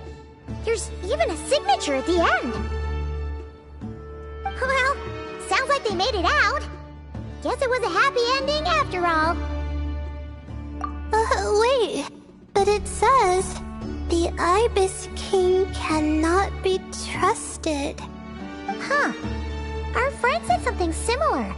That the Ibis King was a liar. And the notes did make it seem like something wasn't quite right with him. Maybe he wasn't one of the 7 pillars at all, but some kind of con artist. Great, Ibis King! If you heard that, Paimon didn't mean it! Please forgive her! Don't trap us here! I think Paimon raises a good point. Let's keep our guard up just in case. Alright, I think that's all the clues around here. How about we... Oh! It's Marak! That means Kaveh and the others should be around here, right? Hello? Anyone up there? Can you hear us? Yeah, we can! You know, sound travels just fine in an empty chamber like this. You don't have to shout. Of course, if you're shouting to express your excitement at being reunited, by all means, pretend I never said anything. Yelling like this is kinda exhausting. Come on, let's head back down.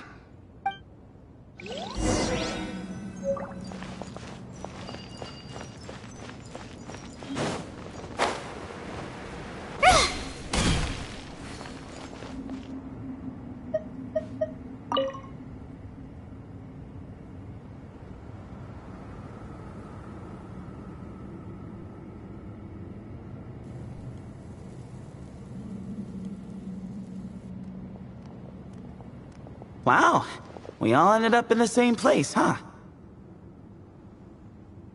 Yeah, what a coincidence.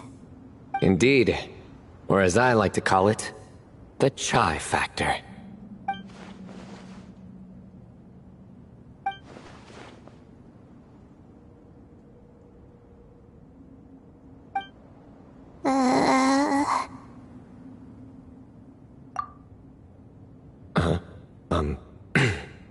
No reply? Just say it. Alright. Because it's spice to sweet brew again.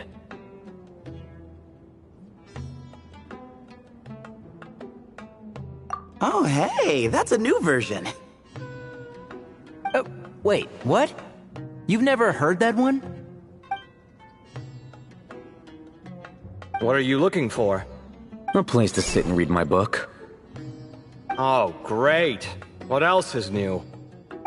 Well, looks like everyone made it through unscathed. Let's take this chance to get some water, rest a bit, and discuss what we learned. Sound good? Yeah, let's debrief.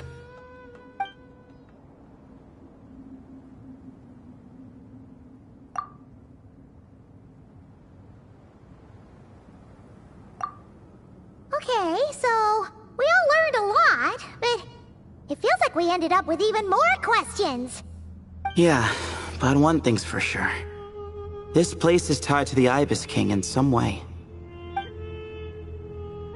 Hey, Sino. You're the current representative of Hermanubis. Can you call him up for a sec? Of course. Just let me sense his presence.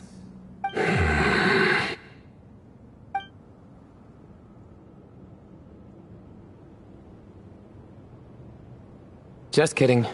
I can't sense him at all.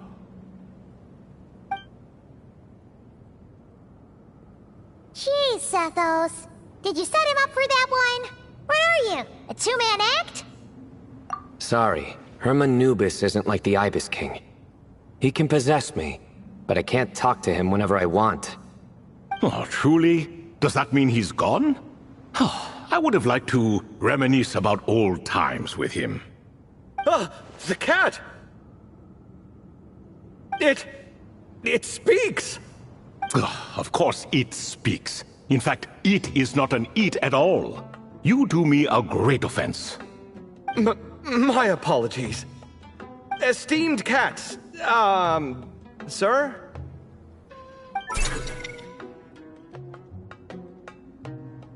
Oh, this little contraption is still here. Contraption? No, this is Marak. Which means you do his assistant a great offense. Huh? Well, I didn't mean... Well, I apologize. I wasn't referring to this Marak, but rather the thing that operates it. King Deshret was quite partial to it.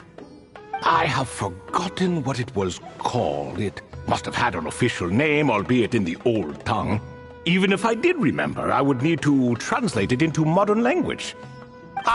It's not important. Marak's a fine name. Even better than the original, if you ask me. Who thought of it? And the remodeling, quite well done indeed. This Marak looks much happier in its current form. Oh, and the components should have model numbers written on them. You can look them up if you're curious. This cat talks a lot. Quite the one-sided conversation. Is this what the Ibis King was like? He seems quite eloquent.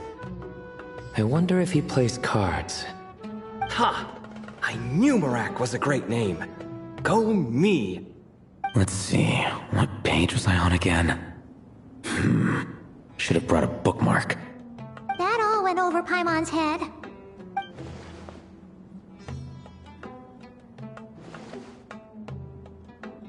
Hello indeed.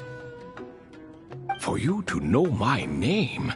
Yes, I was not mistaken. You are special among your companions. But you are all guests. It is only proper to invite you in. Come then, this way.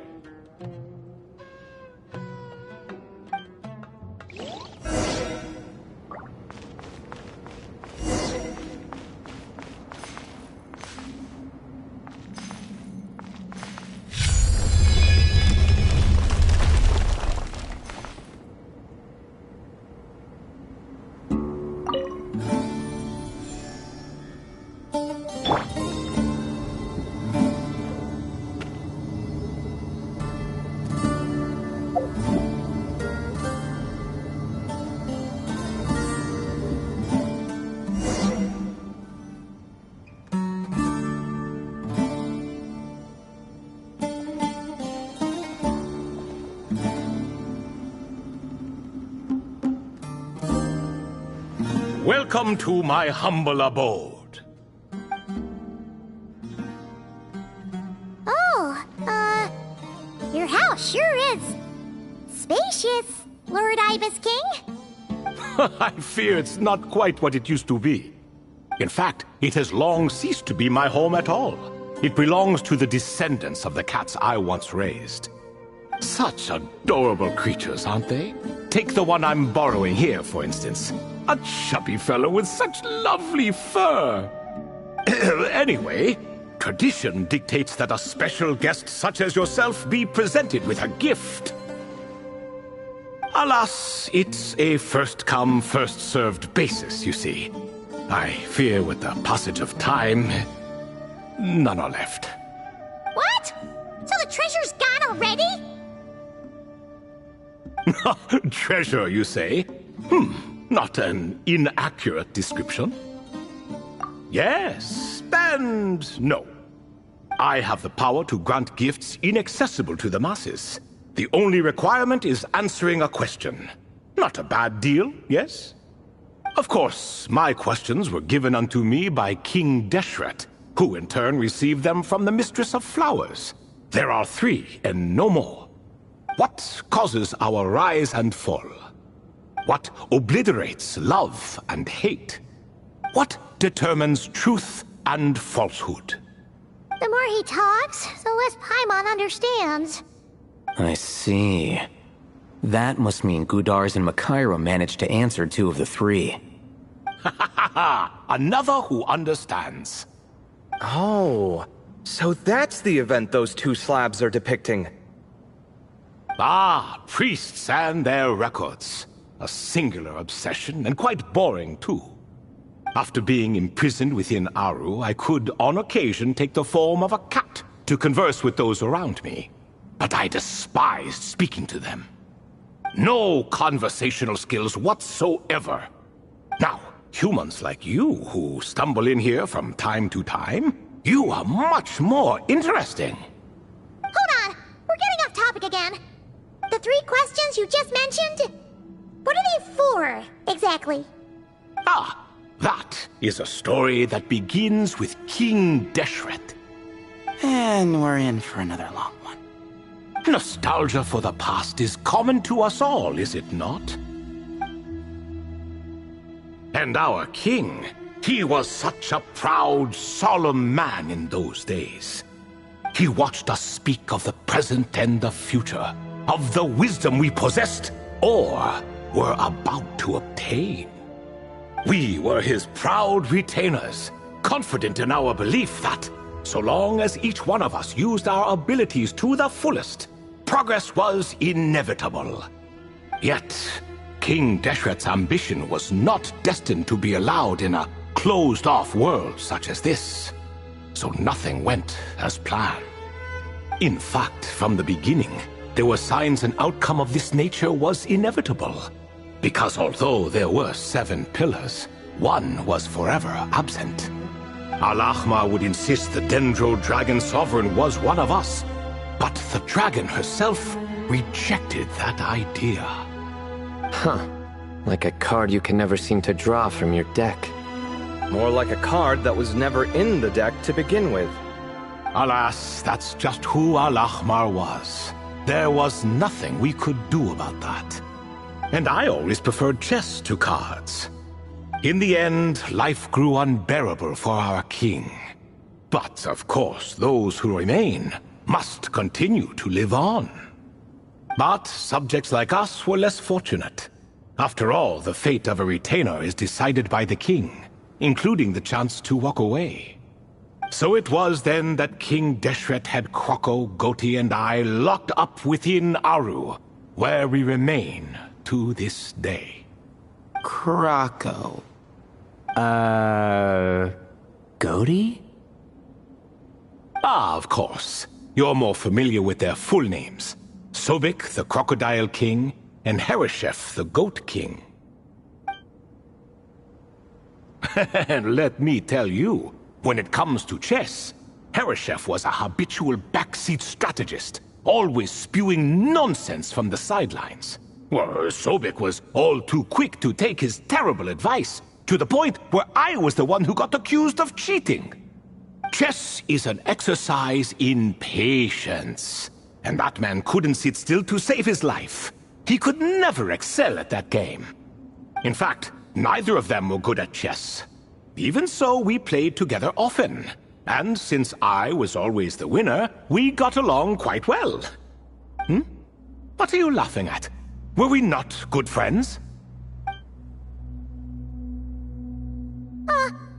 No one's laughing. Paimon would never. No, not you. It's Goti. He's laughing for no reason again. Can you not hear him? Ah, right. Of course you can't. The 2 of them are inside Aru, as am I, so only I can hear them. What is even going on here? Has he, started to lose it after being trapped for so long? That does happen to prisoners serving life sentences. Speaking of which, how's Azar doing these days? I doubt he's doing much of anything. Just what I wanted to hear. What is the meaning of this? You doubt my words? I have half a mind to not talk at all. Oh, no. They're not questioning you, Lord Ibis King, just discussing other things. Please, continue. In that case, where were we? Getting to the part about the 3 questions. Hopefully. Ah yes, we're almost there. Before I entered Aru, King Deshret said I could be released from my eternal seal if I chose humans who could provide the correct answers to those 3 questions. The first person who caught my eye was Gudars. I asked him, what causes our rise and fall? He answered, conspiracy and betrayal, for it renders the righteous and wise unable to succeed, and thus nations fall. I found his answer quite interesting, so I bestowed upon him the power to deceive. The second human I chose was Makaira. I asked her, what obliterates love and hate? She said unto me, I have nothing left to lose. Vengeance alone can quench both love and hate. I found this to be another fascinating response, so I granted her the power to be loved. But both of them ended up... Now then, young one, riddle me this. Did their answers point to this fate, or was it the power I bestowed upon them that determined their end? I'm just an observer who doesn't understand their circumstances, so I can't answer. A clever reply. I do not wish to comment either. It is all in the past at this point. My only wish was for their answers to be acknowledged by King Deshret's rules, and bring me one step closer to freedom. As for the final person, her fate remains to be seen, so I will not reveal her name.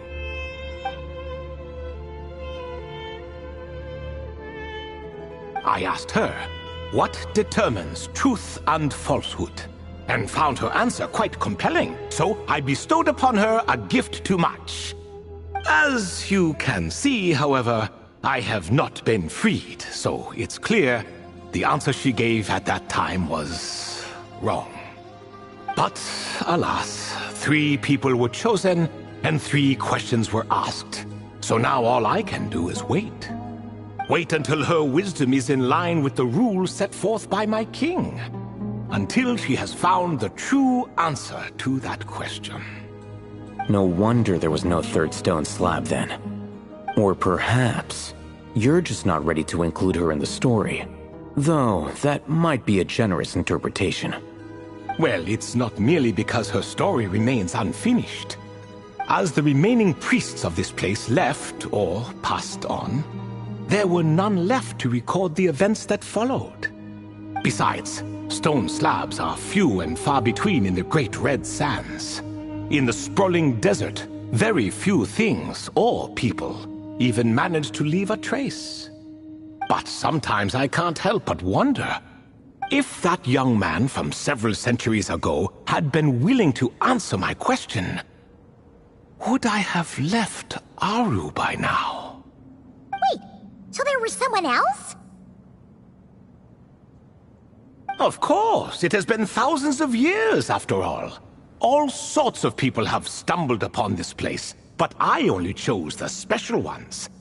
That young man had such a singular intelligence, though his companion, by contrast, was rather average. The author of those notes we found? The student named Zandik? Ah, yes, I think that was his name. In truth, I was unsure whether I should grant him my 3rd remaining gift. He was, of course, exceedingly clever, but he was also mistrustful and narcissistic in equal measure, and there did not seem to be a line he was unwilling to cross. Too much power could be dangerous in the hands of someone like him, so I found myself rather relieved when he declined my gift. Oh, He turned you down? Did he give a reason? Yes. He said he didn't need it. I still remember the look in his eyes. Nothing stood out per se, and still I could sense contempt and disdain radiating from his gaze. I could not give an exact reason, but on instinct I just knew. It would not end well to get close to a man like that. So, I tricked him. Stick close to your companion, I said.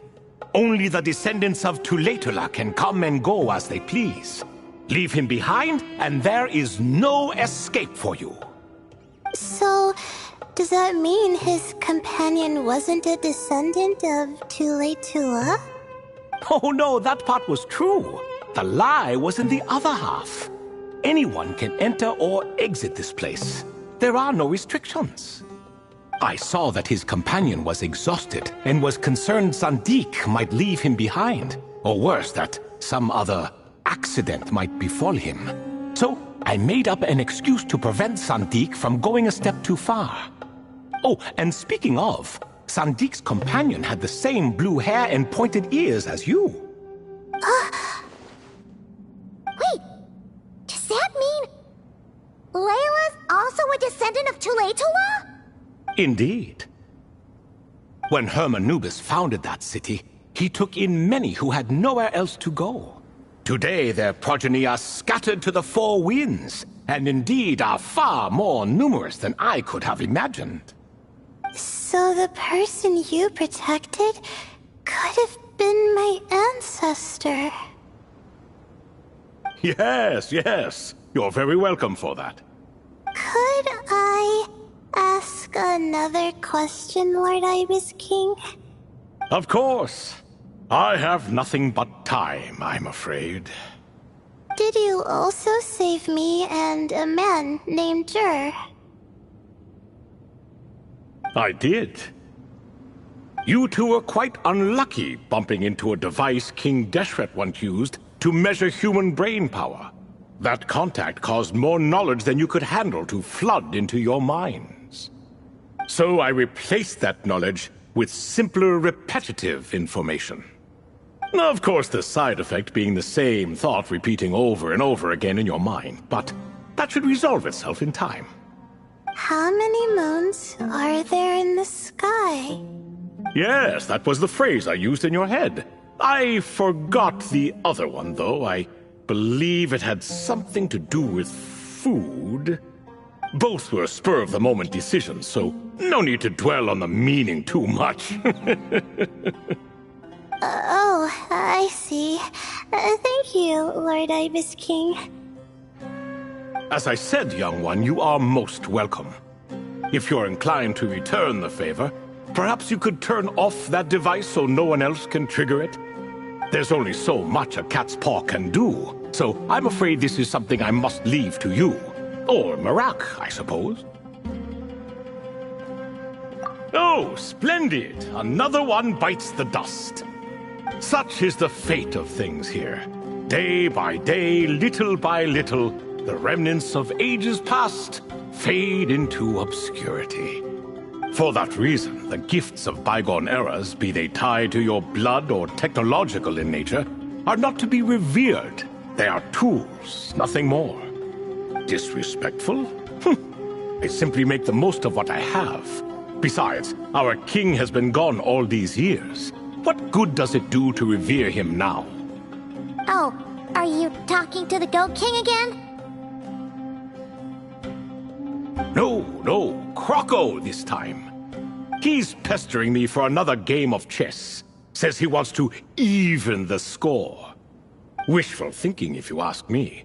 If we counted one push-up for every loss, he'd owe me 300,000 by now. Of course, that's just a rough estimate.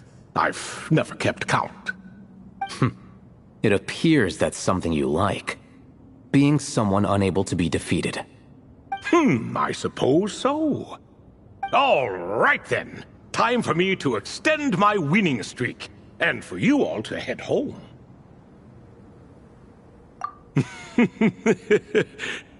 In truth, deep down, I know even the answers to those 3 questions will not change my fate. But that is for me to reckon with. Go on now.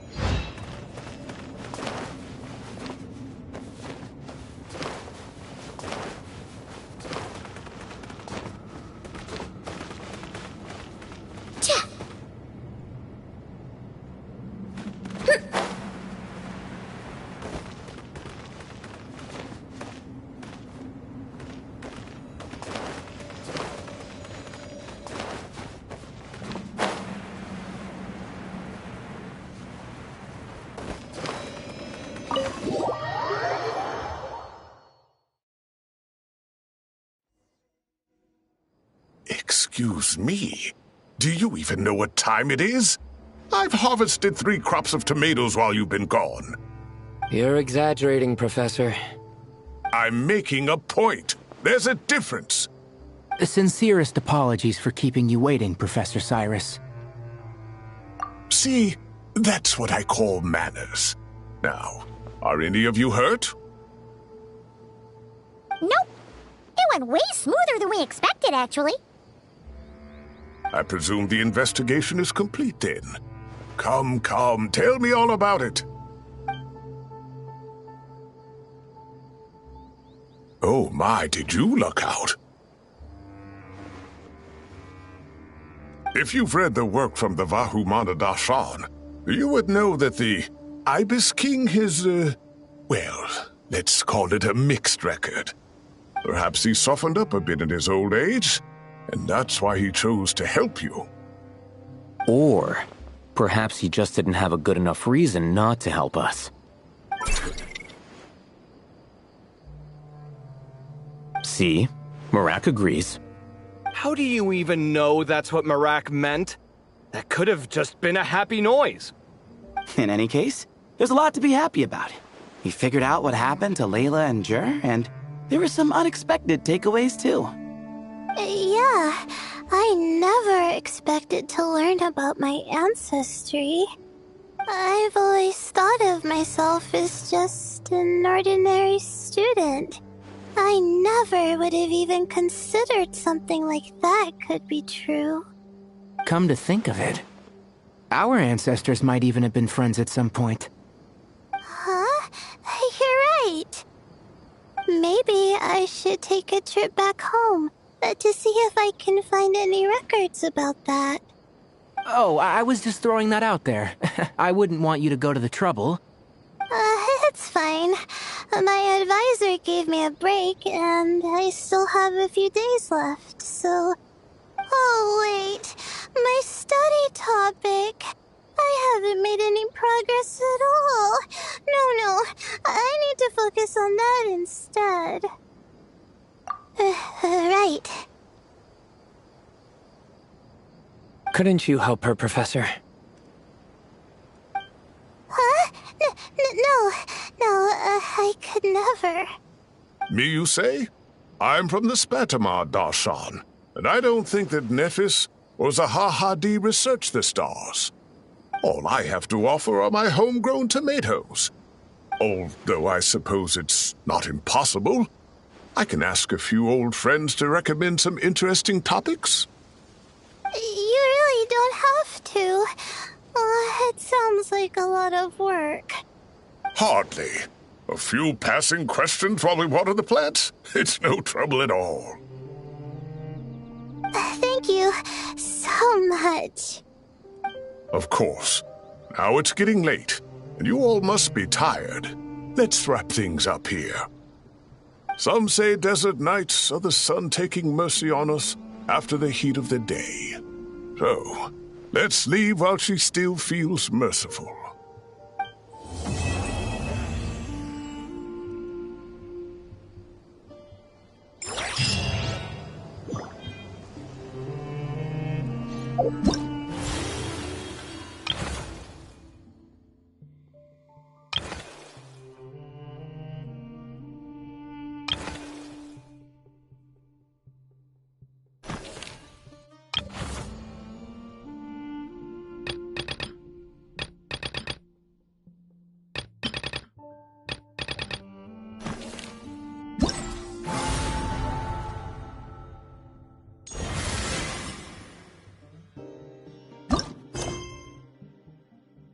Traveler!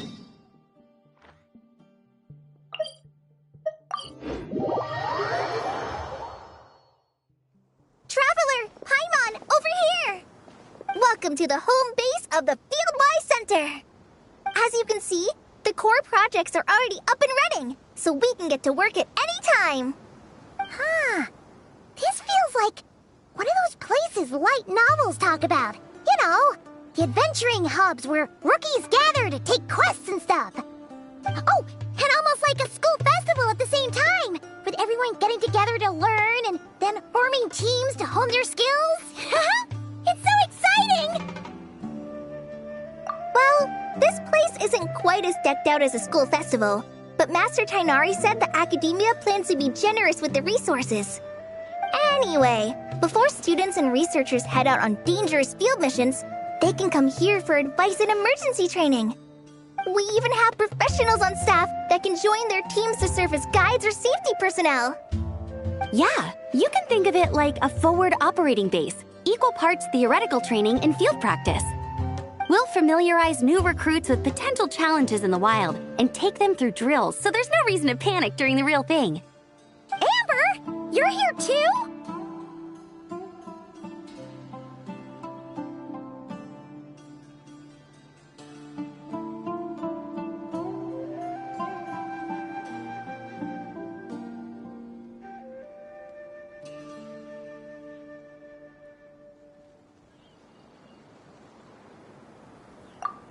Surprised? I know I was.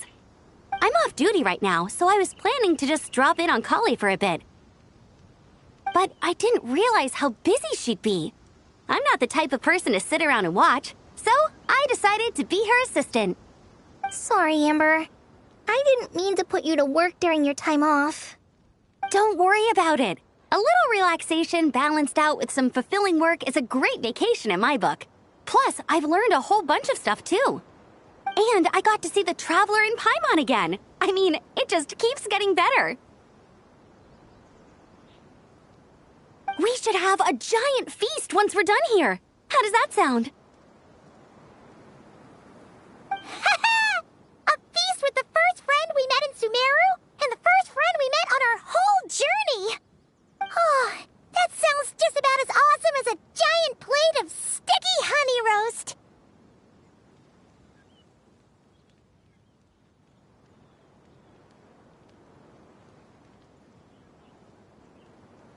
All right, down to business then. Kale and I are in charge of the Scouting Speedsters project. The focus is using devices and machines to pass through hazardous areas, survey terrain, and get details on potential threats. Plus, Amorta research indicates that during dangerous situations, having the support of an adorable companion can help set adventurers' minds at ease and prevent excess nerves. So, we took inspiration from Cullen Anba and Baron Bunny to create 2 scouting devices that are both adorable and useful. Cullen Anbot and Bar Drone Bunny. So far, feedback has been pretty positive. Once we've collected enough data, the academia will continue to refine the scouting buddies and release even more designs. A bunch of Kulanambas and Baron Bunnies running around the wilderness? What is that gonna look like?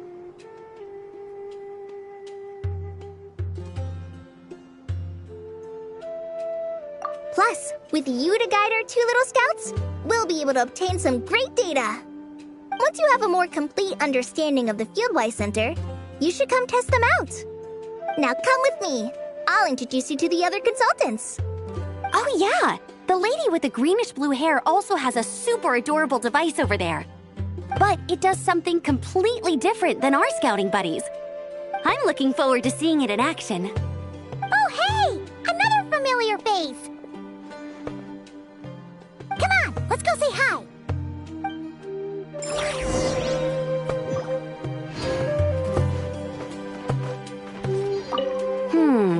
I should adjust the legs so Bardrone Bunny can run even faster.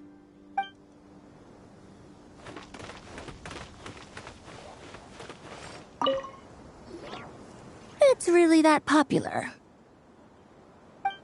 The internal locomotion mechanism is clever enough, and the execution on the terrain recognition, remote control, and weight detection modules isn't bad.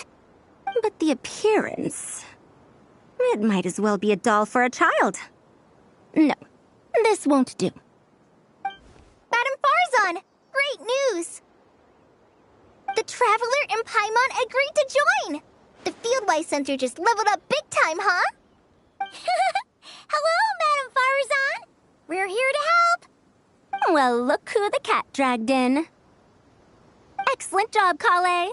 Snagging 2 top experts with undeniable adventuring expertise. Now the League won't be able to say a word, no matter what kind of feedback I give. Now tell me, what do you think of this puzzle, pal? Whoa! It looks just like you!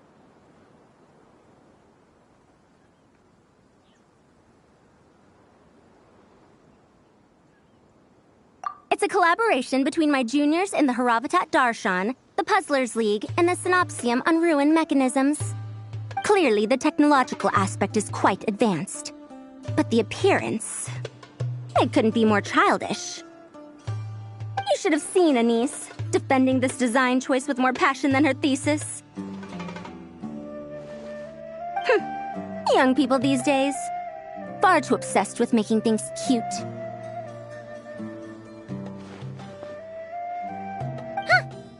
Kinda likes it.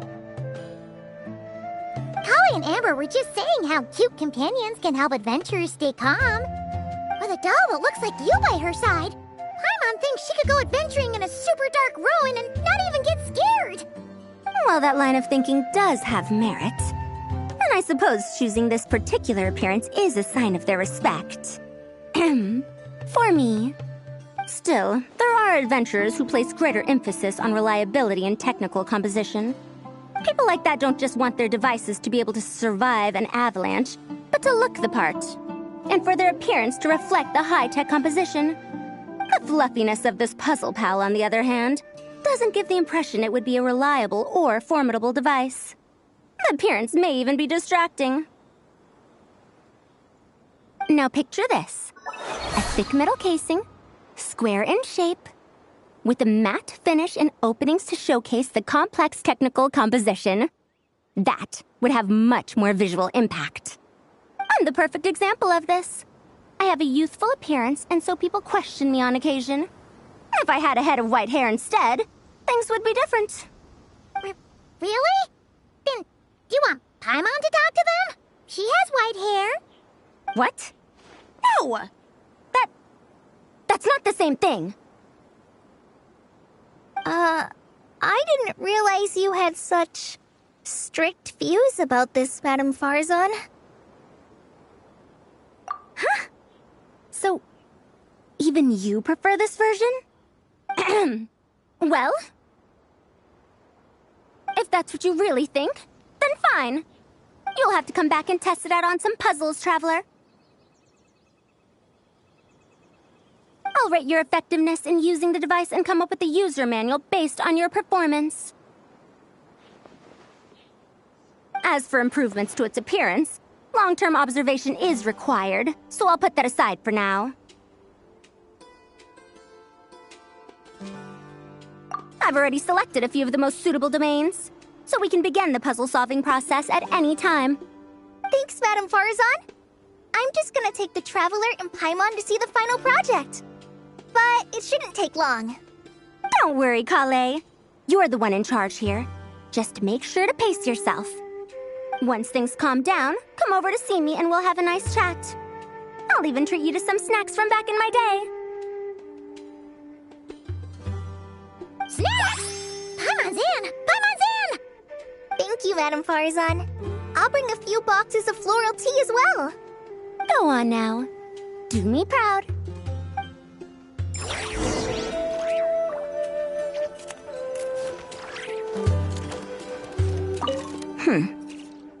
Perhaps we shouldn't change it after all.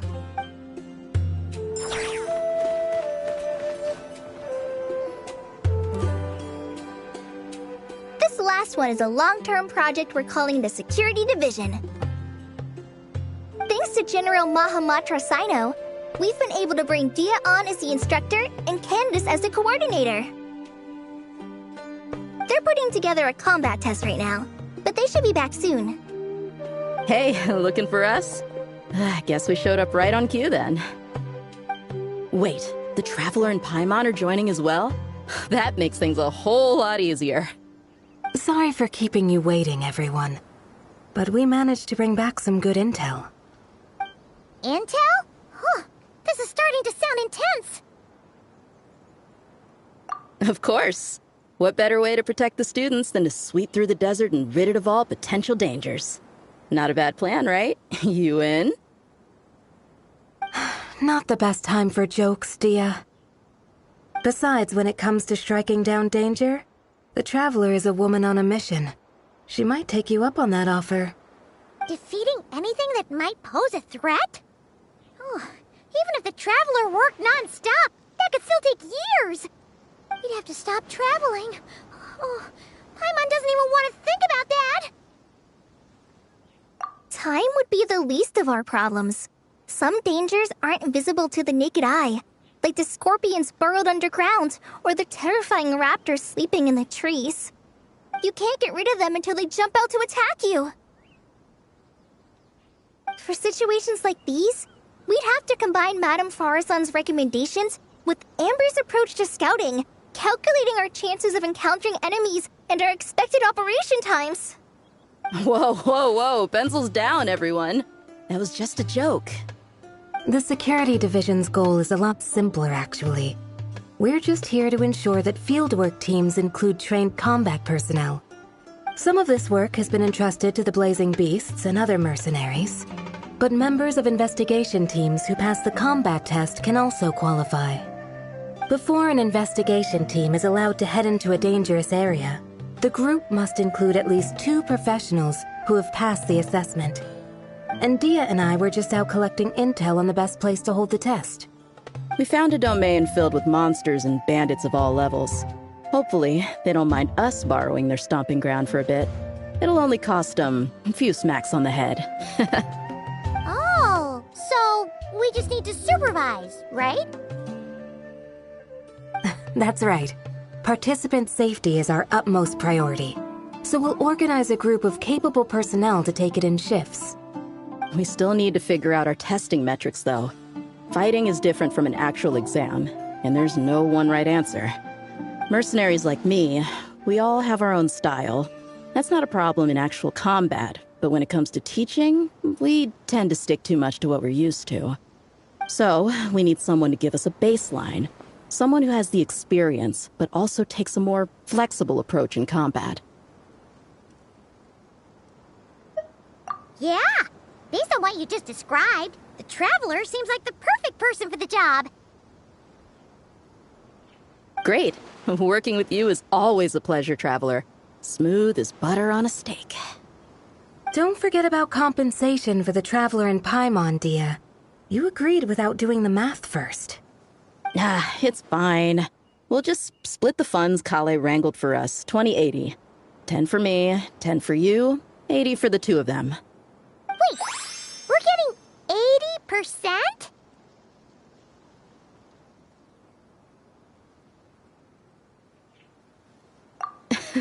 Don't sweat it. We're just in charge of the long-term operations. You're the one setting the metrics for the whole thing. So I think we got the better end of the deal. We've talked about a partnership in the past, haven't we? Well then, consider this the perfect place to start. Then I'll draw up a detailed overview of the compensation so it's clear for everyone. That'd be great. And don't worry, Miss Candace. About that piece of land you're leasing to the academia, the one used for grain storage, I managed to get them to agree to a 30% increase in their rent payment. Oh, thank you. Those funds will go to fixing up some of the village facilities, which should make for a more comfortable experience when investigation teams stop there in the future. All right, we should finish up our arrangements for the combat test. Stop by our station when you're ready, Traveler. See you soon. Oh, you sure are the beating heart of this operation, Kale. You brought the whole gang together. Oh, no. I'm just doing what I can. I still have so much to learn, so much work to coordinate. But for now, let's just give it our all. You bet! Fieldwise Center the best it can be!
Even when the night is gone, and even when the sky is hidden from view, still the moon shines its light upon it.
Ready to go full speed ahead with Cullen Anbot and Bardrone Bunny?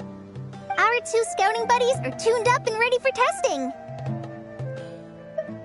Don't worry, I'm using this station as a temporary office for the Fieldwise Center as a whole. But it hasn't been too bad. Just a lot of data processing for our scout bots and some paperwork. Oh, and we also give suggestions on how to modify the internal mechanisms. When an investigation team comes along, we register them and check if emergency training is needed. Then we take care of the departure procedures, allocate the required personnel and equipment, and then we monitor the situation with their camp provisions and touch base with the logistics staff. I don't mind. It's just temporary. The center hasn't been open for too long, so we're still working out the kinks. Yeah. Plus, verifying travel qualifications and keeping an eye on logistics is nothing new for me. And the academia is sending specialists to set up a formal administrative team soon. We just have to show them the ropes. Some of them are here already. So once that's set up, and the researchers submit their certifications, we can start delegating the work. And then we can take a well-deserved break. I asked Lisa and Kaya for some recommendations before leaving, so I have a list. Time's been a bit tight this trip, but Kali took me around Sumeru City, and we had tons of amazing food. She's one busy gal, though, so I didn't want to drag her from place to place. It made more sense to spend time here helping her out. I'm sorry, Amber. For what? I'm having a blast. Seeing you take the reins, seeing your friends place their trust in you, even rely on you, it makes me so happy. Traveling, relaxing, I can do that whenever. It's not like this is my last time here. Besides, once we're done, there will still be more than enough time for sightseeing. That makes me even more determined. You don't need to worry about me, Amber. I've got this.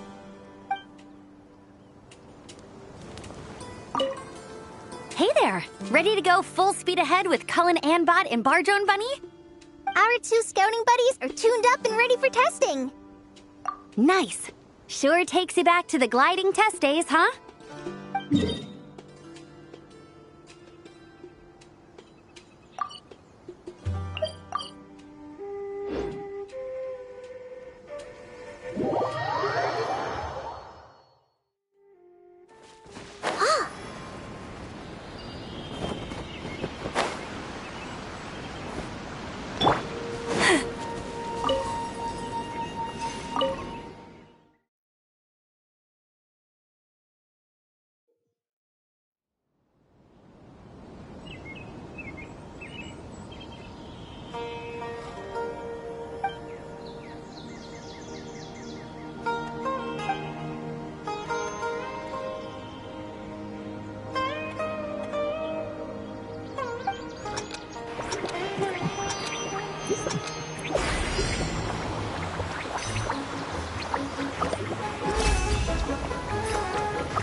Hey, ready to do some quality assurance on our test questions? Sure. Feels like it's been ages since we last saw each other. If we'd known you were coming, we would have prepared a whole welcome feast. All new recipes and everything. It's a funny story, actually. The last time I was in Fontaine, I brought a few cookbooks and some spices back with me. Then, I gave them to Candace, and she went into full chef mode, coming up with all sorts of new things. Like Romaritime flour meat jerky mixed rice. At first glance, it looks no different than the usual Aru mixed rice. But then, it hits your tongue and, you get that delicious meat, the hearty rice, and this super refreshing aftertaste, all without being greasy. It's a great way to refuel, and it's not too dry. Honestly, perfect for camping out in the desert. I'm not against improving traditional cuisine. Within the bounds of reason, of course. After all, every ingredient is precious out in the desert. Nothing must go to waste. Why didn't you accept that outfit from me then? Fabrics are a valuable resource too. I mean, I know I'm pretty casual and not the most fashionable, I guess. But I had someone help me pick it out. I'm sure nothing was wrong with the fit. In the end, it went to the girl in our Merc band who does the accounting. She seemed to appreciate it at least. I did appreciate it, Dia. It was extremely thoughtful. But as the guardian of Aru Village, my goal is to blend in, not stand out. Besides, fine clothes should go to people who have an occasion to wear them. If your accountant is to represent the blazing beasts in business settings, she should have something to wear. That's why I recommended the clothes go to her. Oh, why didn't you say so earlier? I thought you just didn't like what I picked out. Well, seeing as the blazing beasts will be holing up in Aru Village for the foreseeable future, if you still want to offer something as thanks, you could bring us some bolts of cloth. I'm somewhat familiar with tailoring, and I could use them to fashion sand and dust-resistant cloaks for everyone. The fabric doesn't need to be expensive, just resistant to wear and tear. I trust your judgment on that. Don't worry, I'll think carefully about the shape and pattern when I make one for you. Then all will know that you are an esteemed guest of our village.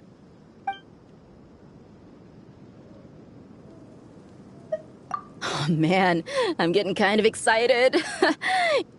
In that case, maybe I'll head to Liyue next. I've heard you can get some really nice fabric there without breaking the bank. Oh, and they've got a huge selection of silks as well, if that's what we're going for. But they've also got security in spades, so no merc work for us.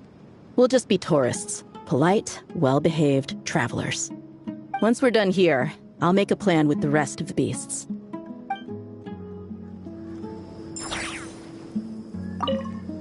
Hey, ready to do some quality assurance on our test questions? Wonderful. Just don't forget to pace yourself.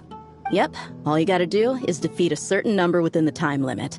But hey, leave some for the trainees, okay?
Dreamwork!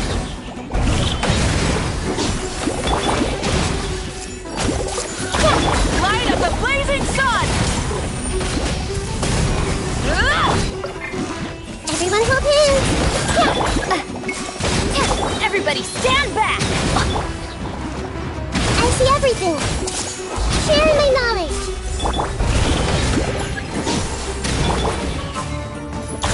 Everyone hold hands! Wrath from the sky! Brilliant!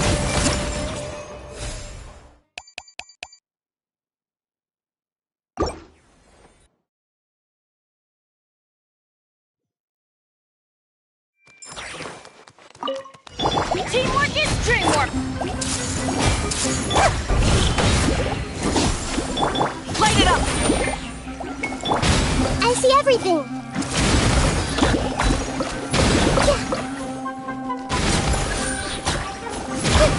Everyone hold hands! I'm going in! I see everything! Light of the blazing sun!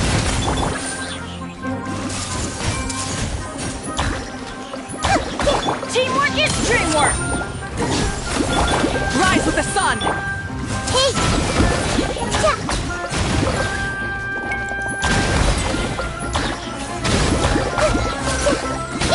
I see everything!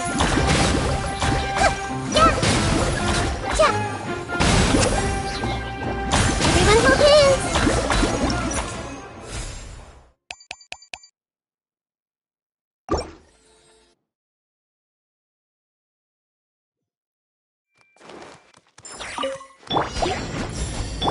Light it up!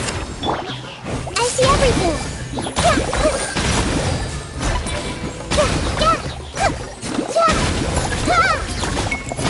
Everyone hold hands!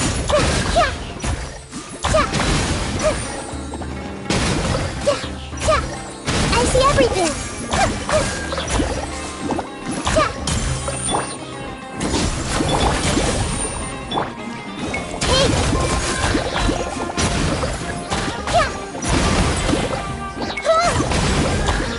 Everyone hold hands!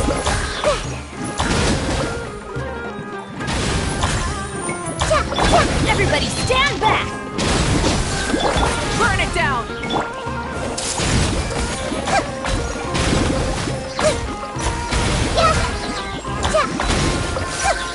I see everything!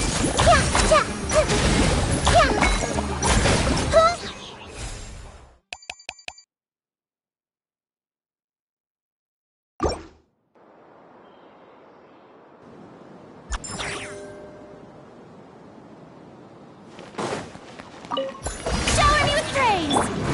Show no mercy! Let the mighty be humbled!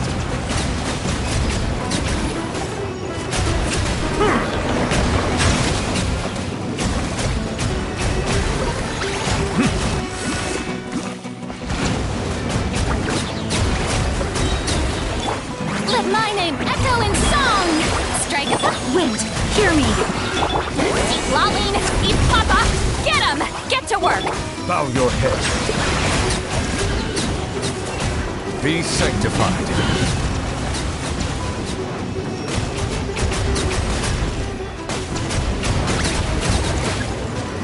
Settle down.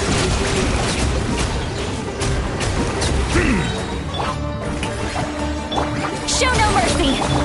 Ha! Let the world collide! I swear by my sword! Suffer the wrath of Eastleigh! The tides beckon. Bow your head.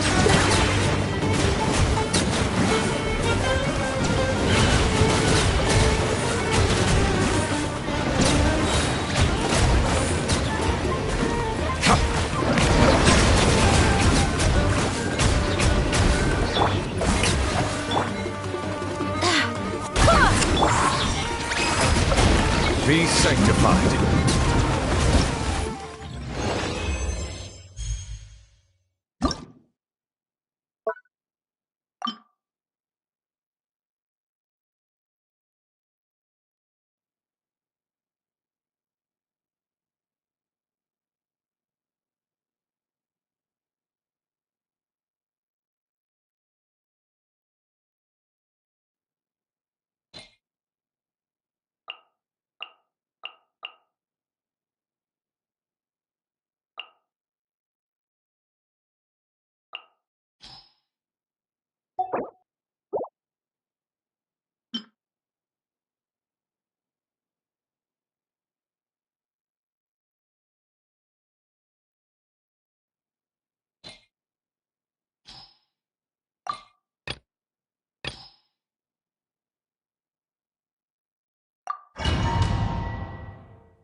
This is order.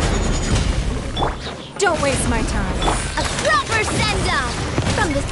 Hey there! Watch out! Your life is mine. It's nothing.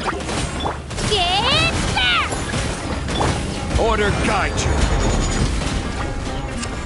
Solidify! Hey there! A proper send-off! From the Spina with love. Coming at ya! Submit! Give up! I will have order. Clear the area! Attack! Hey there! Order guide you. Stabilize.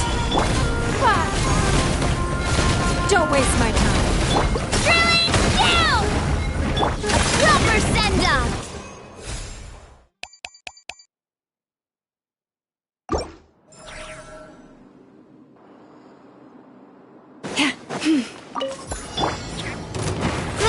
Grow! Make yourself a home! Lash attack! By the frost moon of old, lush as the moonlight.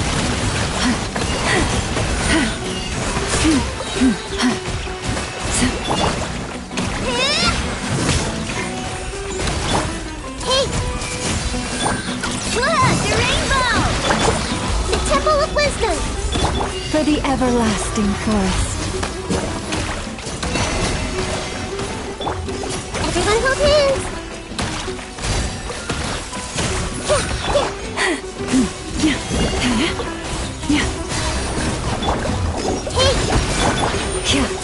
Branch into song.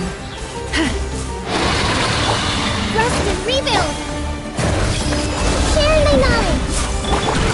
Lash attack! With one heart, we pray.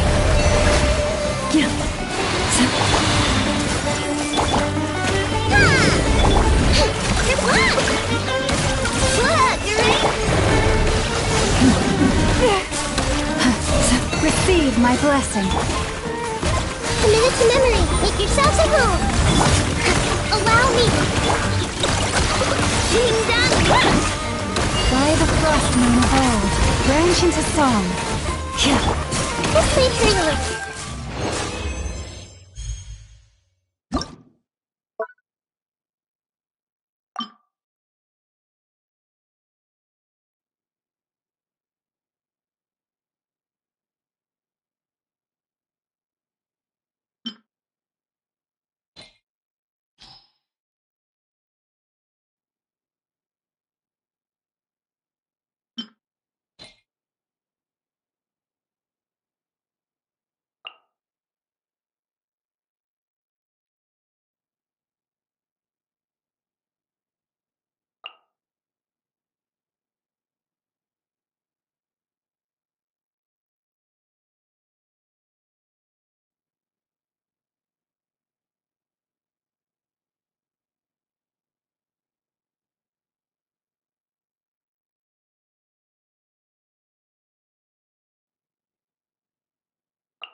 Fulfill our pact!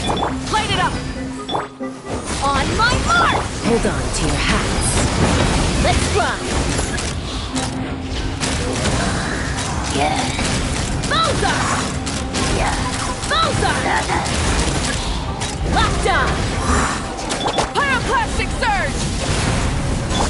Show no mercy! Faster, stronger! Ha! Locked on! Locked on! Bullseye! Get to work! Rise with the sun! Light up the blazing sun! Start the clock! Fire in the hole!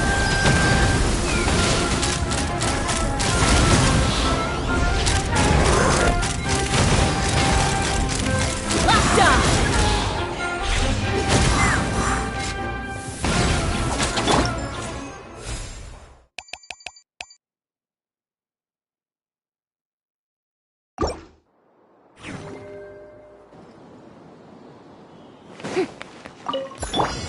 There is no escape! Silence! Shower me with praise!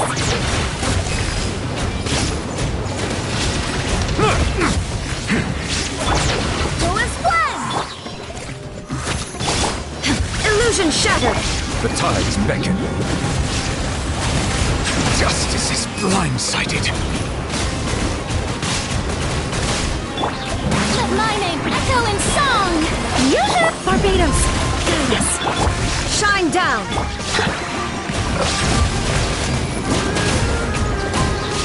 Be sanctified.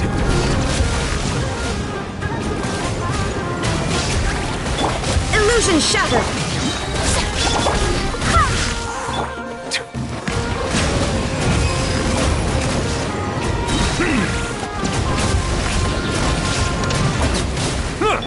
Time to shine! Strike a pose! Wait, hear me!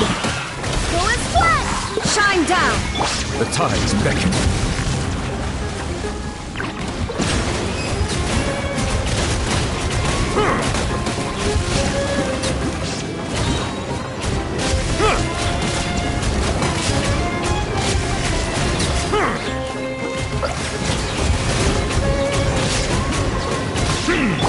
Shower me with praise! Inazuma shines eternal!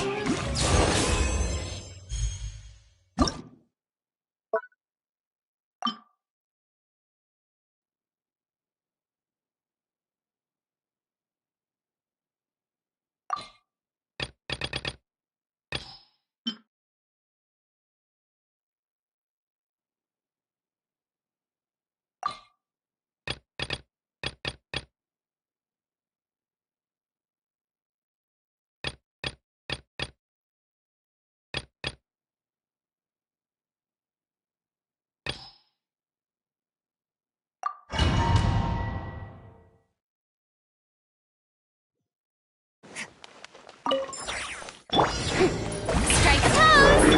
Show no mercy! Say cheese! Another straw goes out!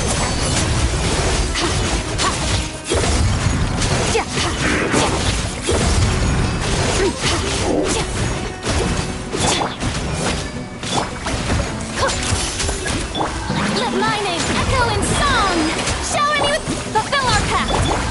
Breaking news! Annihilate!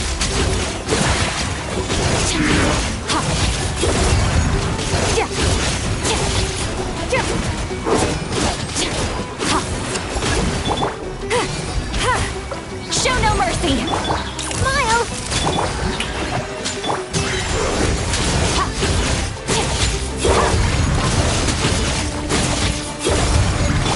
Time to shine! Hard-hitting exclusive! Fulfill our path!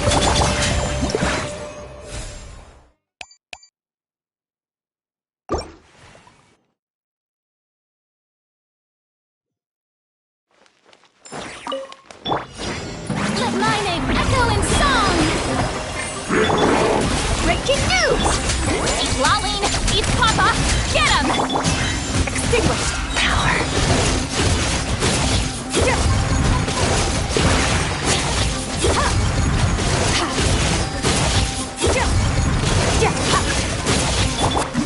Yoo-hoo!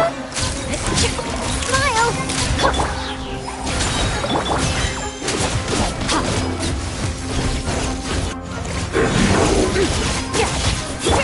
Time to shine! Hard-hitting exclusive!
pain!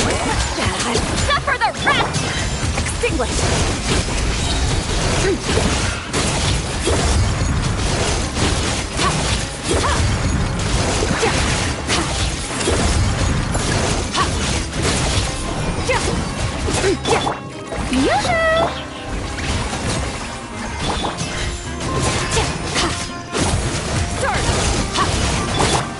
Breaking news!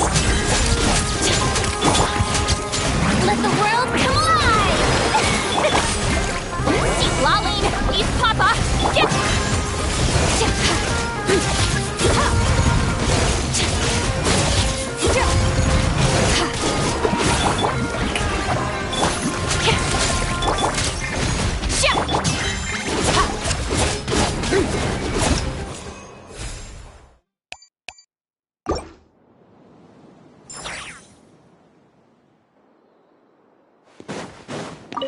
Right here. Use your Emerge. force Right here. authorized.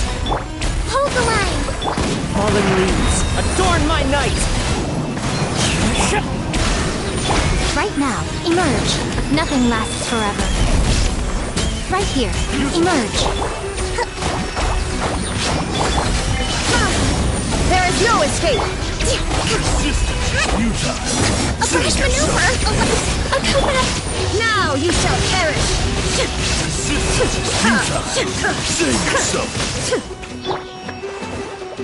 As one with wind and cloud!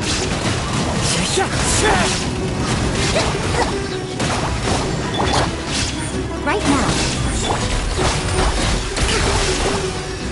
Hold the line! Into the wind! I'm always watching. Emerge right now. Shine down! Inazuma shines eternal! Clouds high, the birds up! Emerge right here. Emerge. Rest and rebuild!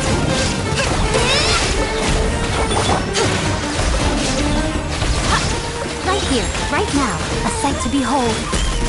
Right here, right now. Emerge. Illusion shattered! Now you shall perish! Allow me!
For dust-up. Defensive mode engaged. Strike a pose!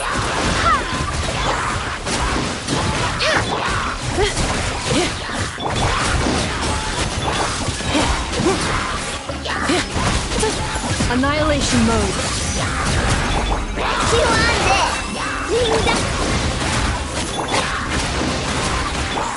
Let my name echo in song! Barbados, guide us. Ultimatum protocol. No claw! Shower me with praise! Cleanup sequence initiated. Preparing for dust up. Ding dong, water bomb!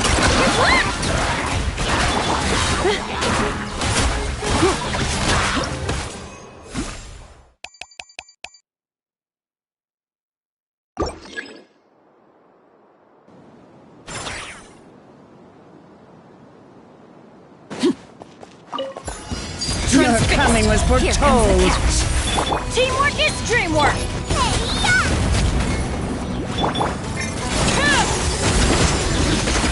Care for the dance.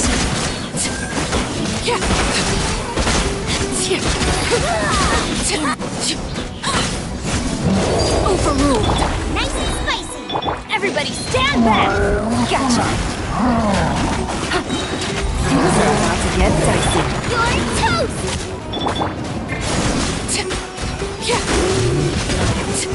Your coming was for care for a dance.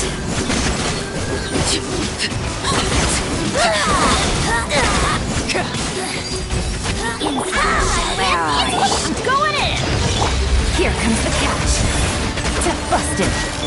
Eat this!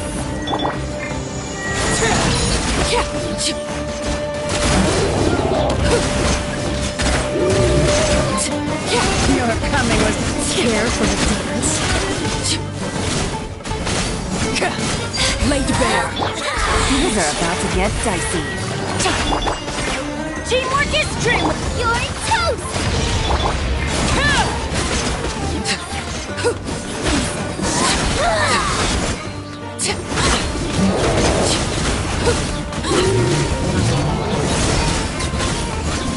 Your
Rebuild!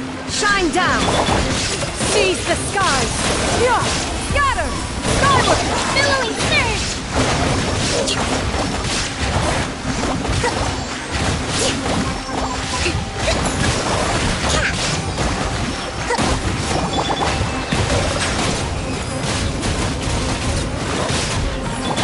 Torn to oblivion. There is no escape.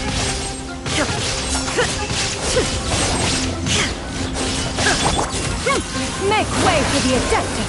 Scatter! Turn! Bring refuge! Allow me!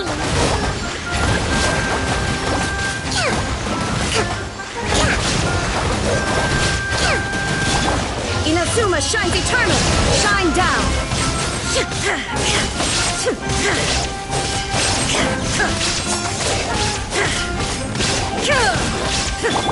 Stray clouds converge!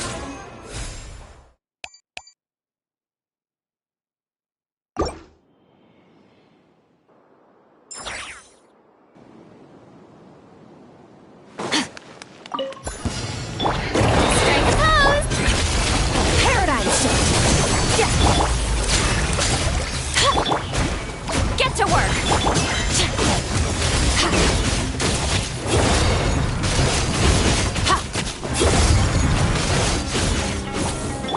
Time to shine!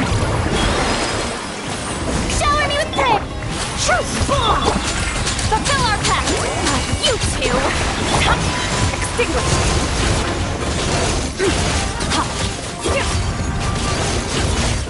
Mine to wield.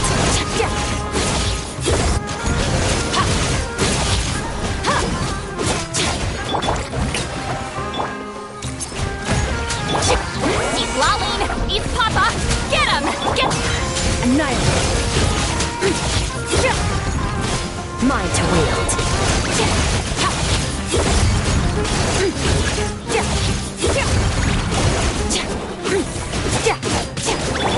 Let my name echo in song! Hard-hitting exclusive! You two! Time to end them!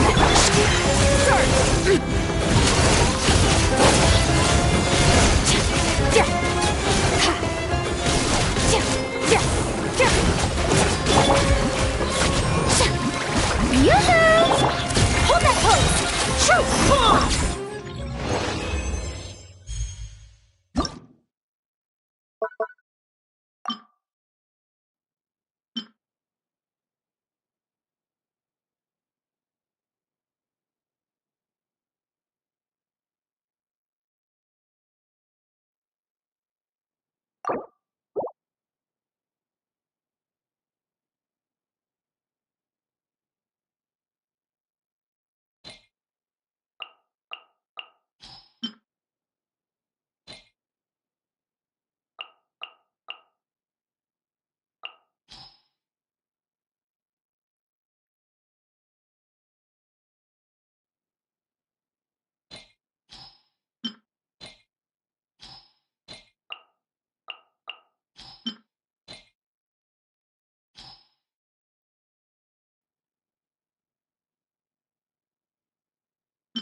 This will all be frozen in time.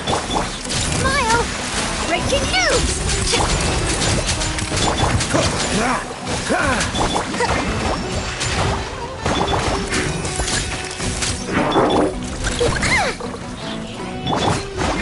Hold the line! Dodge this! Hold that pose!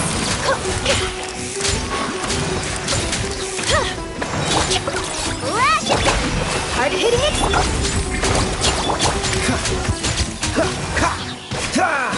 Oh, so sorry. Feel on this! Allow me!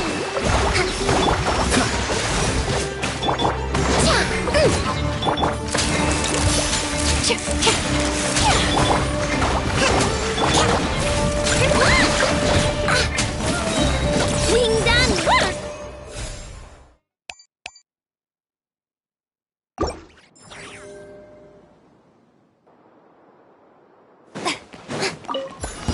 Use of force authorized. Be sanctified. Resistance is futile. Use of force authorized.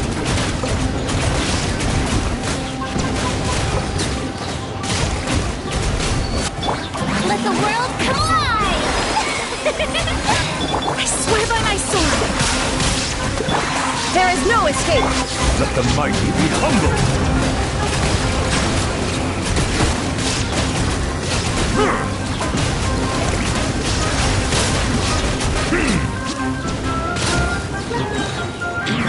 Shine down! Torn to oblivion!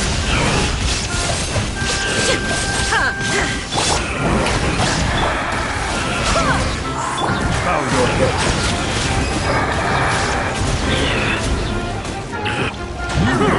Be sanctified.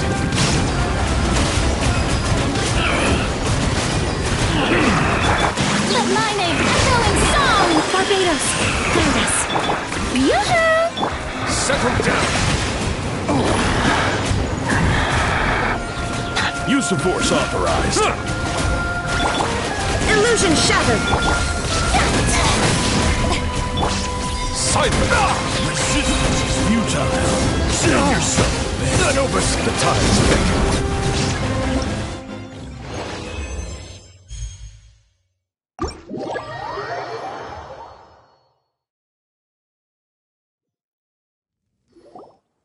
Good news, everyone! The Fieldwise Center is getting a lot of praise from important scholars all throughout the academia. Soon, they'll send a team of specialists take over the management of this place based on our recommendations. So, thank you for all the support. Wow! Sounds like your hard work paid off, Kale. And you're overseeing the transition yourself. Well done. The young students today could learn a thing or two from you, Kale.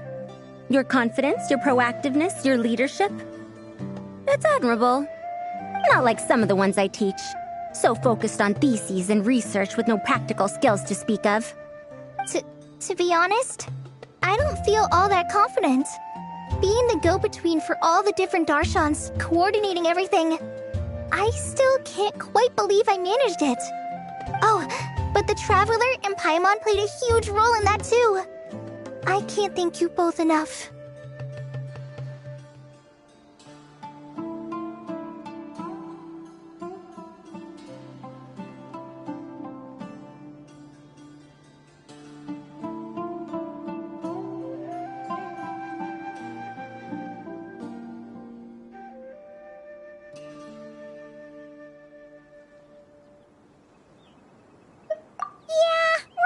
This kind of work. So for us, this was more like a super special camping trip with friends. You know, a few puzzles here, a little exercise there. It was super fun. Pretty much a piece of cake. Oh man, now Paimon's hungry. Hey, now that we're all done, why don't we go get some food to celebrate? Candace and I are 2 steps ahead of you. This way, everyone.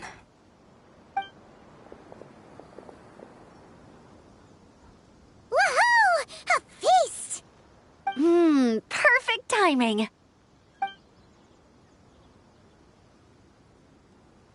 Oh, it's been a while delicious spread of dishes from Sumeru?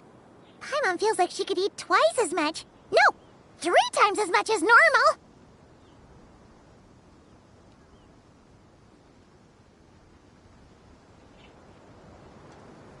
Huh, is that a challenge? Careful what you wish for.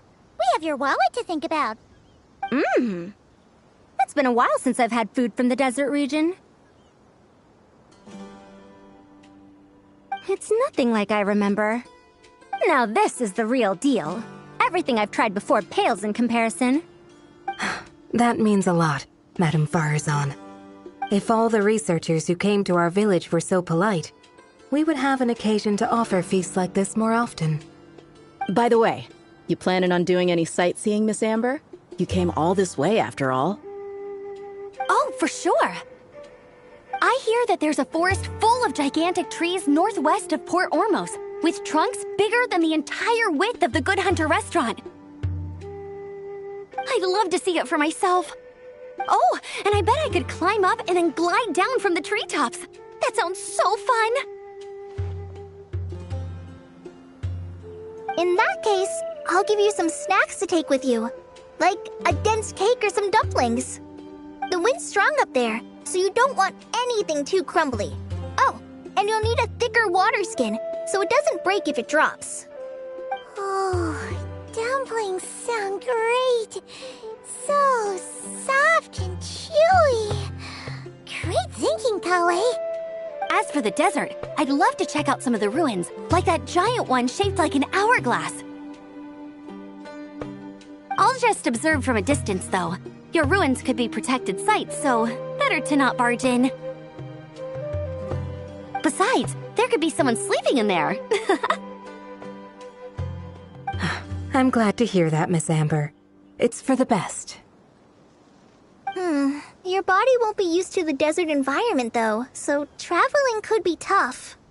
You'll need to bring moisturizing ointment and essential oils for the skin.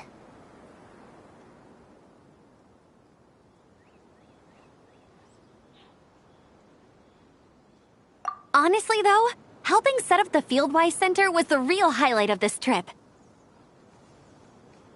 And thanks to you, Kale, I got to make some new friends, too. So I couldn't be happier.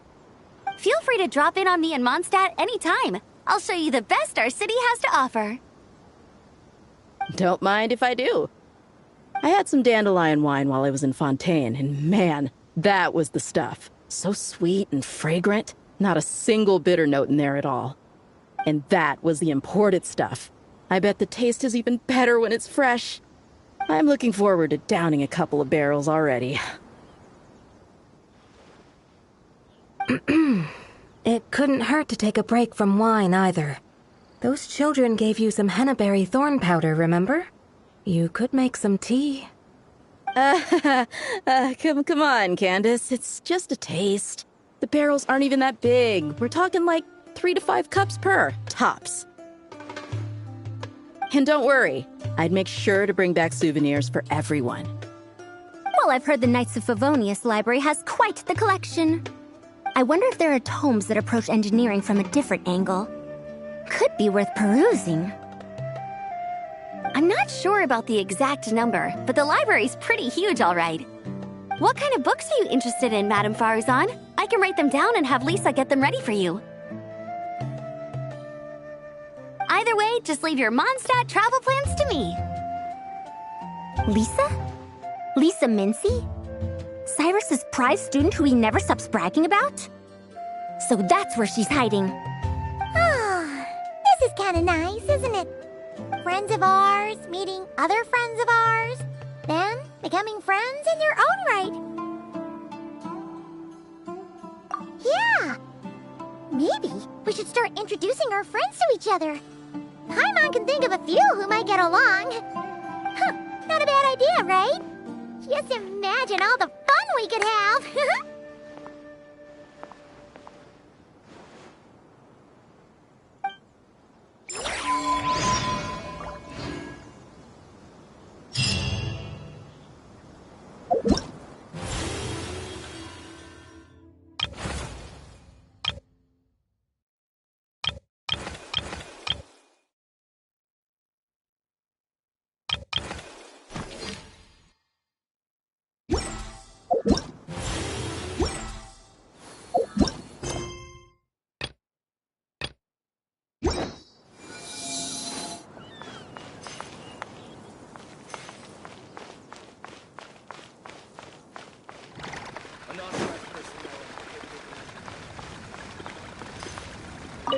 With this experience under my belt, my next trip out here should be a piece of cake.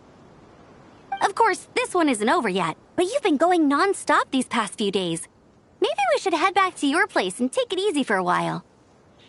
Sounds good to me. I have a bunch of ingredients, snacks, and knickknacks back home that I've been wanting to show you.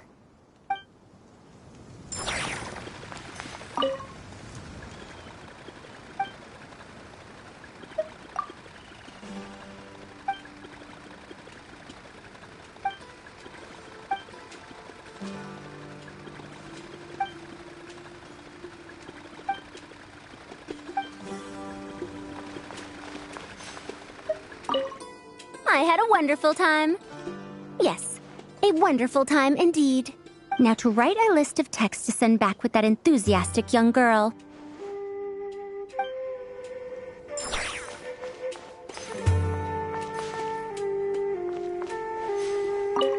Don't worry, Candace. I won't drink too much. Trust me. I'm not worried about that. I just think drinking some nutritious tea could help counteract some of the negative effects on the body. That's all. Well, lucky for me, I know how to drink in moderation then. Oh, and I've got quite a bit of that tea still, okay? So, thanks for that, but no need to send me more right now. Oh, and thank the kids for me as well.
Have you decided where you will go from here?